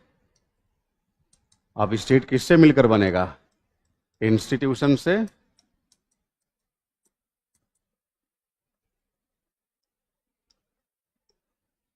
इंस्टीट्यूशन से मान लीजिए I1, I2, I3, अलग अलग इंस्टीट्यूशन। सपोज भाई इस इंस्टीट्यूशन से जुड़े हुए लोग होंगे कि नहीं होंगे? होंगे, सरकारी या गैर सरकारी क्षेत्र वाले, लेकिन लोग तो जुड़े होंगे। I2 जाहिर सी बात है इसके साथ भी जुड़े हुए लोग होंगे। I3 इसके साथ भी जुड़े हुए लोग होंगे। ये सब इंस्टीट्यूशन है। अब जरा बताइए, यहां के जो लोग हैं, अगर इनके ऊपर दो तरह के या एक ही आदेश को दो चैनल से लाया जाए, मान लीजिए O1 है, ऑर्डर O1। ये जो O1 है, एक तरफ स्टेट के सौजन्य से इन तक आया और दूसरी तरफ I3 के सौजन्य से यही O1 इन तक पहुंचा। बताइए, इनके ऊपर किसके द्वारा जारी किए गए आदेश का अधिक प्रभाव पड़ेगा, I3 के द्वारा कि S के द्वारा? I3। ये बात समझ में आई कि नहीं? नहीं आई? आ गई? हाँ, क्योंकि व्यक्ति जिस संगठन से सीधे सीधे जुड़ा होता है, जिससे वो कनेक्टेड होता है, उस संगठन की बातों को अधिक गंभीरता से लेता है। क्यों? क्योंकि इसे विश्वास है कि हमारे साथ अगर कुछ गड़बड़ हुआ तो हमारा संगठन हमारे साथ रहेगा। इसका मतलब ये नहीं कहता कि ये राज्य की बात मानेंगे ही नहीं, मानेंगे, ऐसा नहीं है, लेकिन हो सकता है किसी एक्स्ट्रा ऑर्डिनरी कंडीशन में संभव है ये राज्य की बात को अनदेखी कर दे, राज्य की बातों की अनदेखी कर दे, लेकिन अपने से जुड़े हुए संगठन की बातों की अनदेखी नहीं करेंगे। क्लियर है ये बात? हाँ, यही बहुलवाद है। अब देखिए, बहुलवादी राज्य सिद्धांत के अंदर कुल 3 प्रतिमानों की बात की जाती है। There are all together 3 models in pluralistic theory of state.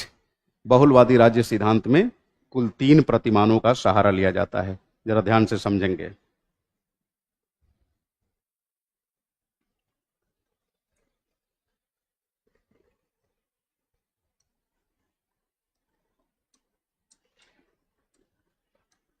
अच्छा, अभी आपकी चूंकि सेकेंड यूनिट समाप्त नहीं हुई है, इसलिए कल सेकेंड यूनिट का टेस्ट नहीं होगा। मेरे दिमाग से उतर गया था, पहली यूनिट का टेस्ट आपका हो चुका है ना पिछले वीकेंड में। अब पता नहीं आप दिए हैं कि नहीं दिए हैं, लेकिन 5 क्वेश्चन का वो सेट था। उसके लिए ऑनलाइन बच्चे बोलते भी हैं कि वो टेस्ट पेपर नहीं पढ़ा है ना। तो उनको मैं यही सलाह दूंगा कि प्रॉपर चैनल पे ये बात रखिए जहां से आपको वो टेस्ट पेपर मिल सके, है ना। क्लास के अंदर मैं टीचर होता हूं, साथ में ऑपरेटर होते हैं और ऑफिस बॉय होता है। यहां से कौन सा टेस्ट पेपर मिलेगा? केजीएस एक बड़ी संस्था है, इसका एक चाक चौबंद व्यापक मैनेजमेंट है, प्रबंधकीय टीम है ना, जहां से चीजें रेगुलेट होती है। तो आप प्रॉपर चैनल से अगर अप्रोच करेंगे तो ऐसा हो ही नहीं सकता कि आपकी कोई कंसर्न एड्रेस ना हो ही जाएगी, इसमें कोई दो राय नहीं। तो देखिए, बहुलवादी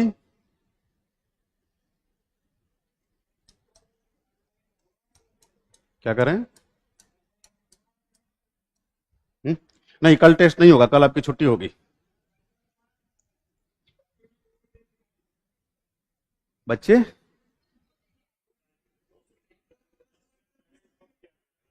अच्छा 10 ही मिनट पहले इन्फॉर्म किया गया था आपको। तो ये एक बार ऑफिस में बात कर लीजिएगा, है ना, कि आप पुराने टेस्ट को ही रिपीट करना चाहते हैं अगर एक प्रॉपर सेटअप में, तो आप बात कर लीजिएगा। क्योंकि अभी चूंकि एक ही यूनिट खत्म हुई है, तो एक ही यूनिट का टेस्ट पेपर आप तक पहुंचा है पिछले वीकेंड में। ये तब हुआ होगा जब मैं प्रयागराज में था। दूसरी यूनिट अभी मुझे लगता है कि मंगलवार को खत्म होगी, मतलब नेक्स्ट संडे को तो हर हाल में सेकेंड यूनिट का टेस्ट होगा ही होगा। और हो सकता है कि नेक्स्ट संडे तक तीसरी यूनिट भी पूरी हो जाए, है ना। न्याय सिद्धांत और कम्युनिटेरियन क्रिटिक्स, न्याय का समुदायवादी आलोचना, ये रोल्स थ्योरी ऑफ जस्टिस। थोड़ा टेक्निकल है, लेकिन थोड़ा समझने का प्रयास करेंगे ध्यान से तो बड़ी आसानी से समझ जाएंगे। बहुत मजेदार टॉपिक है। तो हो सकता है नेक्स्ट संडे को सेकेंड और थर्ड तीनों यूनिट पे आधारित टेस्ट आपका रहे, है ना। अब तो सब लोग ये जान ही गए होंगे कि क्लास किस पैटर्न पे आगे बढ़ रही है। तो शुरुआती दौर में चलिए हम समझ सकते हैं कि कुछ कंफ्यूजन रहता है कि सर कैसे लिखेंगे, क्या होगा, कब टेस्ट होगा, कब नहीं होगा। अब तो ये सारी चीज़ें क्लियर हो चुकी होंगी, कहीं कोई संदेह नहीं होगा। जो भी चीज़ें हैं आपके दिमाग में बैठ गई होंगी। और जो नए लोग जुड़ रहे हैं बाद में, उनको मेरी हमेशा सलाह होगी कि सबसे पहले रिकॉर्डेड फॉर्म में जो पेंडिंग लेक्चर्स हैं उनको आप कर डालिए, उसके बाद लाइव क्लास के साथ आगे बढ़िए, है ना। हाँ, कुछ कह रहे थे?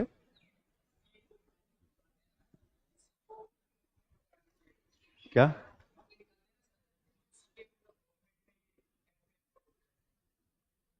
अच्छा, ये जो बोर्ड पे मैं लिखता हूं, ये आपको प्रोवाइड करा दिया जाए?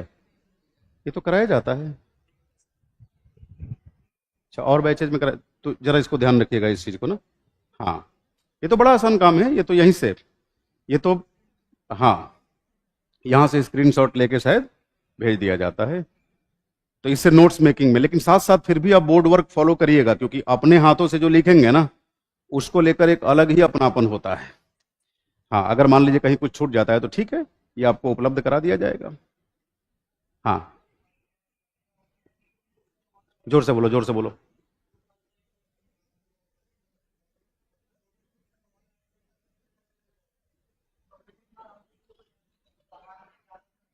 नहीं नहीं, आप तो पहले से पेपर ले भी लिए हैं मान लीजिए, और हूबहू बहू वही भी लिख रहे हैं तो भी आपको लाभ ही मिलेगा, नुकसान नहीं है। लेकिन हमें नहीं लगता कि इतनी शॉर्ट नोटिस पे आपका टेस्ट हो पाएगा कल। नेक्स्ट संडे को ही मान के चलिए टेस्ट, है ना। क्योंकि होता क्या है, मान लीजिए हम यहाँ से रिक्वेस्ट रेज कर देंगे तो ऐसा तो है नहीं कि पूरी टीम केवल इसीलिए बैठी है कि पोल साइंस का टेस्ट कब कराना है, बहुत सारे काम होते हैं। अभी फर्स्ट यूनिट हुई है। देखिए, ऐसा नहीं है कि संडे को टेस्ट मतलब टेस्ट। टेस्ट का मतलब यह है कि एक यूनिट समाप्त होने के बाद यूनिट टेस्ट, अन्यथा छुट्टी। तो अमूमन ऐसा मुझे लगता है कि शायद ही टेस्ट ना रह पाए। टेस्ट अमूमन संडे को बारी आ ही जाएगी। अभी आप शुरुआती फेज में हैं तो थोड़ा सा धैर्य रखें। शुरुआती फेज में कुछ लोग मैं देखता हूं बहुत जल्दबाजी में है, जैसे ऑनलाइन में आंसर राइटिंग क्या करें क्या नहीं करें। अरे अभी तुम पढ़े ही कितना यार, आंसर राइटिंग के पीछे पागल हुए जा रहे हो।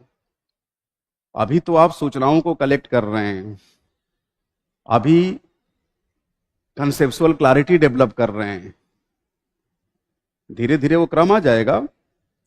और आंसर राइटिंग के नाम पे जो यूनिट टेस्ट होता है, अब ऑनलाइन बच्चों को टेस्ट मिल रहा है कि नहीं मिल रहा है, नहीं मिल रहा है तो क्यों नहीं मिल रहा है, ये आपको संपर्क करना चाहिए प्रबंधन टीम से, जो आपके पास टोल फ्री नंबर वगैरह है वहां से इंक्वायरी करिए, है ना। और मुझे पूरा यकीन है कि आपकी समस्या का समाधान हो जाएगा, कोई दिक्कत नहीं होगी।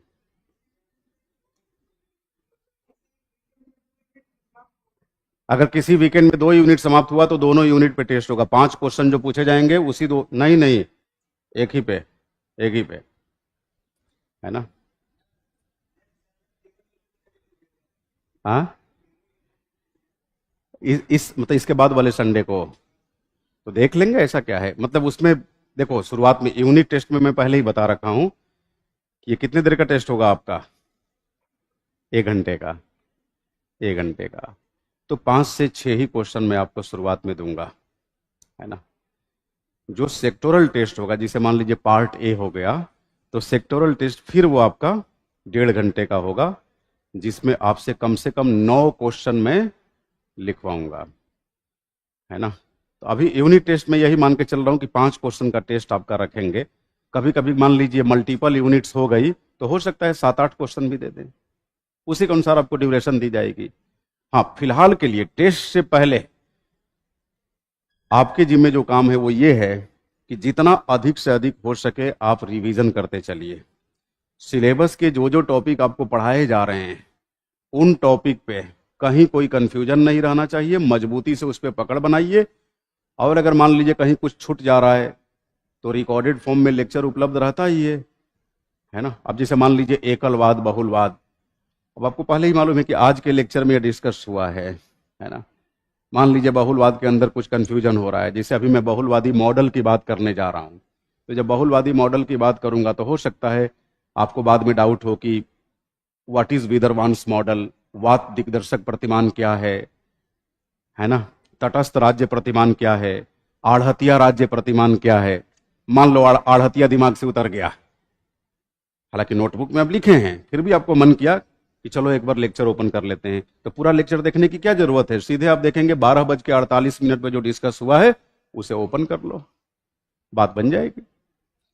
तो बताइए, इतनी सारी सुविधाएं आपको प्राप्त है क्लास लेक्चर्स को लेकर, इसके बाद भी मुझे नहीं लगता कि कहीं से कोई असमंजस की स्थिति होनी चाहिए, कोई कंफ्यूजन की स्थिति होनी चाहिए।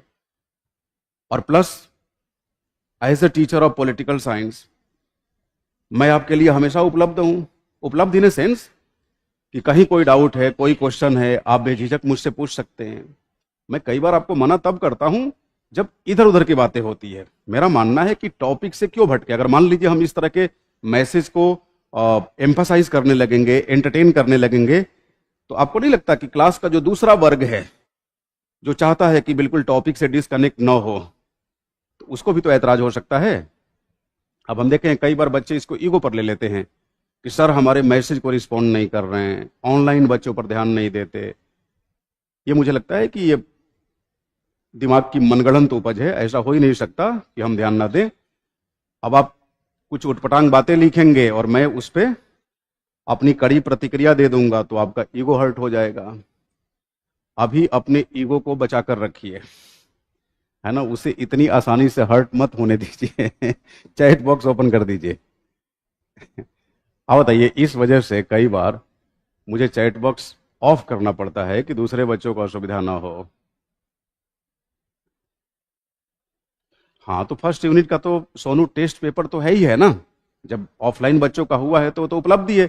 लेकिन अब इसके बारे में मैं कमेंट नहीं कर सकता ना, संस्थान की क्या ऑफरिंग है आपके लिए, ये बेसिकली कोचिंग एडमिनिस्ट्रेशन तय करता है। भाई सबके काम बटे हुए हैं, हम कार्य विशिष्टीकरण की अवधारणा का अनुपालन करते हैं। हमारा काम है पढ़ाना, तो हम इस पर फोकस करेंगे। इनका काम है to do some engineering work, तो ये वो कर रहे हैं। समझ रहे मेरी बात?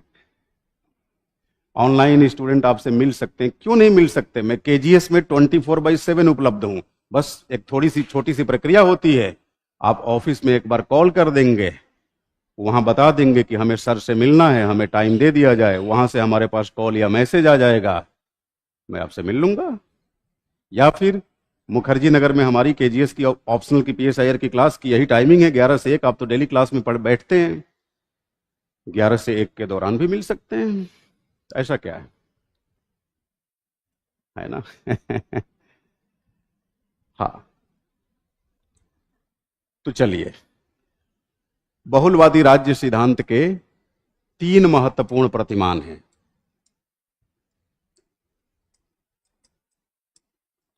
3 महत्वपूर्ण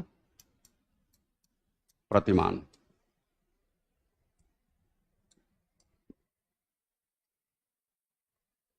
एक है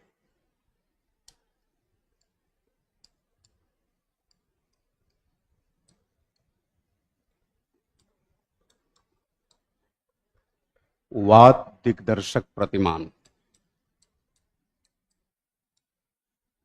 वाद दिग्दर्शक प्रतिमान।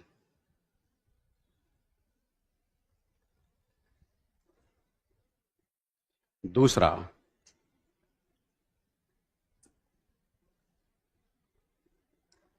तटस्थ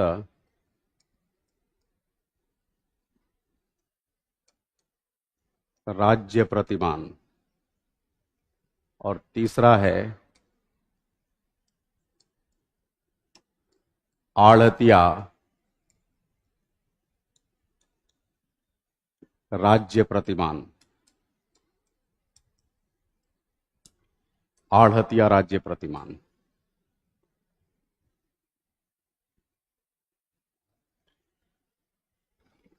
वाद दिग्दर्शक प्रतिमान, तटस्थ राज्य प्रतिमान और आढ़तिया राज्य प्रतिमान।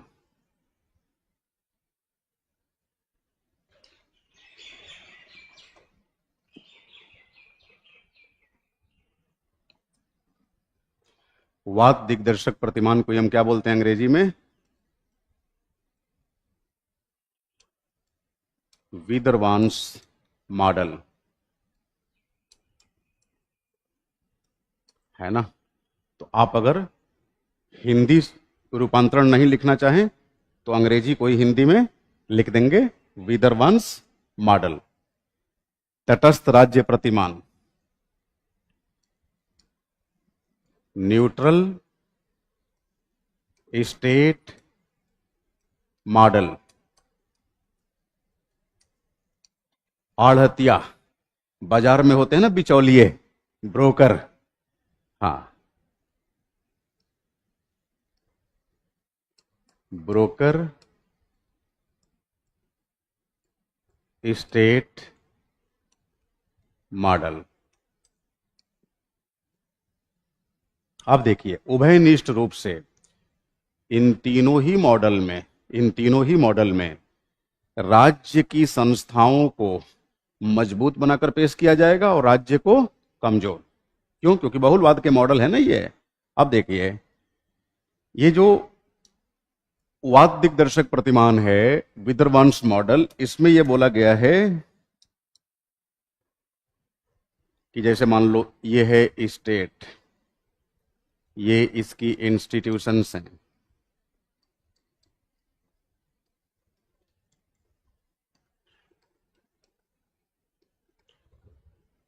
तो वास्तव में जिसे हम राज्य का निर्णय कहते हैं, स्टेट का डिसीजन, वो स्टेट का डिसीजन नहीं होता, बल्कि राज्य की संस्थाएं डिसीजन लेती हैं। और राज्य की संस्थाओं द्वारा, जैसे मान लीजिए I1 ने D1 डिसीजन लिया, I2, D2, I3, D3, I4, D4, ये जो भी डिसीजन लिए गए, इन डिसीजंस के बीच आपस में अभिक्रिया होती है। यानी राज्य की संस्थाओं द्वारा लिए गए निर्णयों के मध्य क्रिया प्रतिक्रिया होती है, और उस क्रिया प्रतिक्रिया के परिणाम स्वरूप जो निचोड़ निकलता है उसी को बेसिकली राज्य का निर्णय कहते हैं। तो जरा सोचिए, जिसे हम राज्य का निर्णय कह रहे हैं वो वास्तव में किसका निर्णय है? राज्य की संस्थाओं के मध्य होने वाली क्रिया प्रतिक्रिया का परिणाम है ना।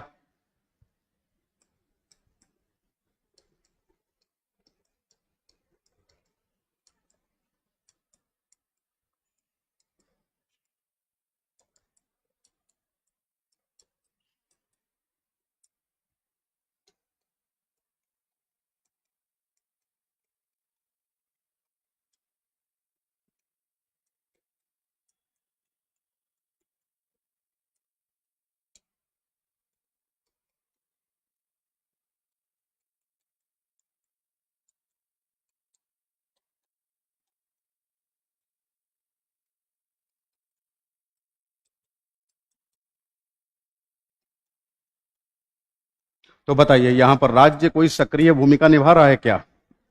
यहां पर राज्य की भूमिका, सक्रिय भूमिका दिख रही है आपको? नहीं। डिसीजन मेकिंग में राज्य की भूमिका क्या ही है? डिसीजन मेकिंग में राज्य की कोई भूमिका है नहीं। राज्य की संस्थाओं के मध्य जो क्रिया प्रतिक्रिया हो रही है, संस्थाओं के मध्य क्रिया प्रतिक्रिया कैसे होगी? अलग अलग संस्थाएं अलग अलग डिसीजन लेंगी, उन डिसीजंस में आपस में क्या होगी? क्रिया प्रतिक्रिया। और उसी क्रिया प्रतिक्रिया के परिणाम स्वरूप क्या निकलता है? जो एक प्रॉपर डिसीजन निकलेगा उसी को हम क्या बोल देते हैं? राज्य का निर्णय। तो राज्य जो भी निर्णय लेता है वो स्वयं के द्वारा नहीं लेता, बल्कि उसकी संस्थाओं के मध्य जो आपस में क्रिया प्रतिक्रिया होती है उसी का परिणाम होता है राज्य का निर्णय। राज्य का निर्णय। यहां राज्य की भूमिका निष्क्रिय है। तटस्थ राज्य प्रतिमान। तटस्थ राज्य प्रतिमान, तटस्थ राज्य प्रतिमान में आपको बताऊं, यहां भी राज्य की कोई सक्रियता नहीं होती। हालांकि इतना कहेंगे कि वाद दिग्दर्शक प्रतिमान की तुलना में तटस्थ राज्य प्रतिमान में राज्य थोड़ा सक्रिय होगा, हल्का सक्रिय होगा। ये किस रूप में?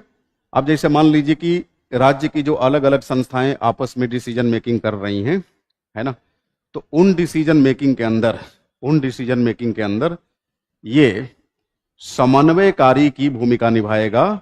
आप कह सकते हैं कोऑर्डिनेटर की भूमिका निभाएगा। यानी अलग अलग संस्थाएं आपस में इंटरेक्शन कर रही है, उनके इंटरेक्शन को बढ़ावा देने में राज्य सपोर्टिंग हैंड की भूमिका निभाएगा, सपोर्टिंग हैंड की, लेकिन इससे ज्यादा नहीं, अपनी तरफ से कुछ नहीं जोड़ेगा। ये क्या करता है? यहां पर राज्य संस्थाओं के मध्य होने वाली क्रिया प्रतिक्रिया को सुगम बनाने की कोशिश करता है, उनमें तालमेल बैठाने की कोशिश करता है। होता बेसिकली तटस्थ ही है, बस उनमें समन्वय। और ये जो तीसरा मॉडल है आढ़तिया राज्य प्रतिमान, यहां पर राज्य अपेक्षाकृत शेष दो प्रतिमानों की तुलना में अधिक सक्रिय होता है। अब जैसे देखेंगे मार्केट में जो बिचौलिए होते हैं, बिचौलिया का मतलब कि दो पार्टी के बीच वाला, है ना, यहीं पर बिचौलिया होगा, आढ़तिया होगा, मीडिएटर। तो ये दोनों पक्षों की वकालत करता है। अब जैसे मान लीजिए, आप सिंपल एग्जांपल देख लीजिए, मुखर्जी नगर में सपोज आप कोई कमरा देखने गए, तो पहले किसको संपर्क करना पड़ता है? ब्रोकर को। ब्रोकर। अब ब्रोकर जहां एक तरफ से आपको रिप्रेजेंट कर रहा है, दूसरी तरफ, हाँ, जो रूम ओनर है या फ्लैट ओनर या लैंडलॉर्ड कह लीजिए, उसको भी वो रिप्रेजेंट कर रहा है। ओनर ने बोला कि भाई ये जो फ्लैट दे रहे हैं या जो पीजी है, ये 15,000 पर मंथ, इससे कम में हम नहीं देंगे, इससे ऊपर तुम जानो तुम्हारी किस्मत। किसको बोला? ब्रोकर को। अब ब्रोकर क्या करेगा? आप टेनेंट हैं, आपको लेना है रेंट पे, आपसे बोला देखो भाई लास्ट रेट 18 से नीचे तो मकान मालिक नहीं जा रहा है। हाँ, जबकि वो क्या बोला है? 15। हमें हमें हर हाल में 15 चाहिए, 15 से ऊपर जो होगा तुम देख लो। अब ये जो आढ़तिया है, जो ब्रोकर है, ये क्या कहेगा कि भाई हमने सारा प्रयास कर लिया, मकान मालिक कह रहा है कि लास्ट 18,000, इससे नीचे में हम नहीं देंगे, चाहे खाली रहे कमरा। अब आप कहेंगे यार ये तो बड़ा गड़बड़। आपने उससे क्या बोला था? आपने उससे बोला था कि कुछ देख लो, 16-16 तक हो जाए तो मान लीजिए। कहा कि यही मेरा रेंज है, 16 से ज़्यादा नहीं लेंगे। अब वो समझ गया कि 16 इनका रेंज है, तो 1,000-2,000 तो बढ़ ही सकते हैं। उधर मकान मालिक से क्या बोल दिया? नहीं, जो लेने वाले जो भी आ रहे हैं 13-14 से ऊपर कोई नहीं जा रहा है। समझ रहे? उसको भी यकीन दिला दिया कि ठीक है, अगर हम 15 देंगे तो बड़ी मशक्कत करके आपको 15 देंगे, और आपको भी यकीन दिला दिया कि कुछ भी कर लीजिए 18 से नीचे का कमरा नहीं मिलेगा। तो बताइए यहां दोनों पार्टी में अधिक सक्रियता कौन निभा रहा है? मीडिएटर, आढ़तिया, है ना? लेकिन देखिए, कमरा लेने वाला आप, देने वाला ओनर, और ये बीच में आकर सक्रियता दिखा गया। तो मूल काम तो दो ही पार्टी में होगा, पार्टी 1 और पार्टी 2। इसकी भूमिका कैसी होगी? क्षणिक होगी, केवल डील कराने तक की। तो यही काम आढ़तिया राज्य प्रतिमान में होता है। यहां क्या होगा कि राज्य अपने विभिन्न संगठनों के बीच होने वाली जो अभिक्रिया है ना, उस अभिक्रिया को संतुलित तो करता ही है, उस अभिक्रिया में कुछ अपना भी योगदान देता है, कुछ अपनी तरफ से भी जोड़ता है। यानी राज्य के अलग अलग संगठन आपस में जो रिएक्शन करते हैं, जो अभिक्रिया करते हैं, उस अभिक्रिया को ये कोऑर्डिनेट करता है ना, उसमें समन्वय स्थापित करने की कोशिश करता है, उसमें संतुलन कायम करने की कोशिश करता है, और संतुलन कायम करने के साथ साथ कुछ अपनी तरफ से भी इनपुट प्रोवाइड करता है। अब सवाल ये उठता है कि अपनी तरफ से इनपुट क्यों प्रोवाइड करता है? इसलिए कि राज्य के अंदर जो कमजोर संगठन हैं उनके हितों की भी रक्षा हो सके। क्लियर है? राज्य के अंदर जो कमजोर संगठन हैं उनके हितों की भी रक्षा की जा सके। तो यही तीनों प्रतिमान हैं बहुलवादी राज्य सिद्धांत के। तो एक लाइन में अगर बहुलवाद को आप हमेशा याद रखना चाहें तो क्या याद रखेंगे? एक ऐसी अवधारणा जिसमें एकल संप्रभुता को स्वीकार नहीं किया जाता, बल्कि अनेकों संप्रभु या अनेकों सर्वोच्च की अवधारणा को स्वीकार किया जाता है। परिष्कृत भाषा में कह लीजिए तो राज्य तथा उसकी संस्थाओं के मध्य संस्थाओं की सर्वोच्चता को स्वीकार किया जाता है। यहां राज्य की भूमिका को महत्वहीन माना गया है बहुलवाद में, है ना। अब आज की जो प्रणालियां देखें, खास करके पूंजीवादी व्यवस्था के अंदर, तो वर्तमान पूंजीवादी व्यवस्था में राज्य मतलब एक तरह से संगठनों की भूमिका बड़ी है। पूंजीवादी व्यवस्था में संगठनों की भूमिका बड़ी है। तो ये जो बहुलवादी राज्य सिद्धांत है, ये संगठनों की बढ़ी हुई भूमिका की तरफ हमारा ध्यान खींचता है।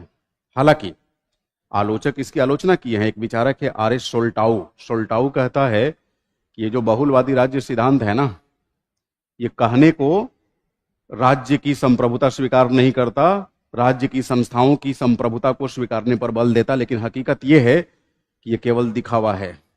घर के बाहरी दरवाजे से संप्रभुता को, राज्य की संप्रभुता को बाहर निकालता है और पिछले दरवाजे से फिर उसे वापस ले लेता है, क्योंकि एकल सर्वोच्च की अवधारणा तार्किक है, अनेकों सर्वोच्च की अवधारणा क्या तार्किक है? आत्मविरोधी है। तो अनेकों सर्वोच्च की अवधारणा आत्मविरोधी मानी जाएगी, है ना। ये आलोचक ऐसा कहते हैं। लेकिन बहुसंस्कृतिवादी देशों के अंदर अनेकों प्रकार के संगठन मिलेंगे आपको। वैविध्य मूलक देशों के अंदर अनेकों प्रकार के संगठन मिलेंगे और नागरिकों का अलग अलग समूह अपने से जुड़े संगठनों के बीच अधिक, एक तरह से कह सकते हैं, सहज महसूस करता है। यानी नागरिकों के अलग अलग समूह अपने से जुड़े हुए संगठनों के प्रति अधिक सहज महसूस करते हैं, उन पर उनका विश्वास अधिक होता है। राज्य की तुलना में कहीं ज्यादा वे अपने संगठनों से कनेक्टेड होते हैं, जुड़े होते हैं। इसलिए अगर संगठनों का महत्व बढ़ रहा है तो इससे शासनिक व्यवस्था में जन सहभागिता को बढ़ावा ही मिलेगा, कोई नुकसान नहीं होगा। तो हम लोग जब मंडे को मिलेंगे तो आप एक बार याद दिलाएंगे, राज्य के बहुलवादी सिद्धांत को फटाफट राउंड में रिवीजन करवाऊंगा और फिर डिक्टेट करा दूंगा। इसके बाद हम लोग मूव कर जाएंगे उत्तर उपनिवेशी राज्य सिद्धांत या पश्चिम उपनिवेशी राज्य सिद्धांत। आज के लिए इतना ही।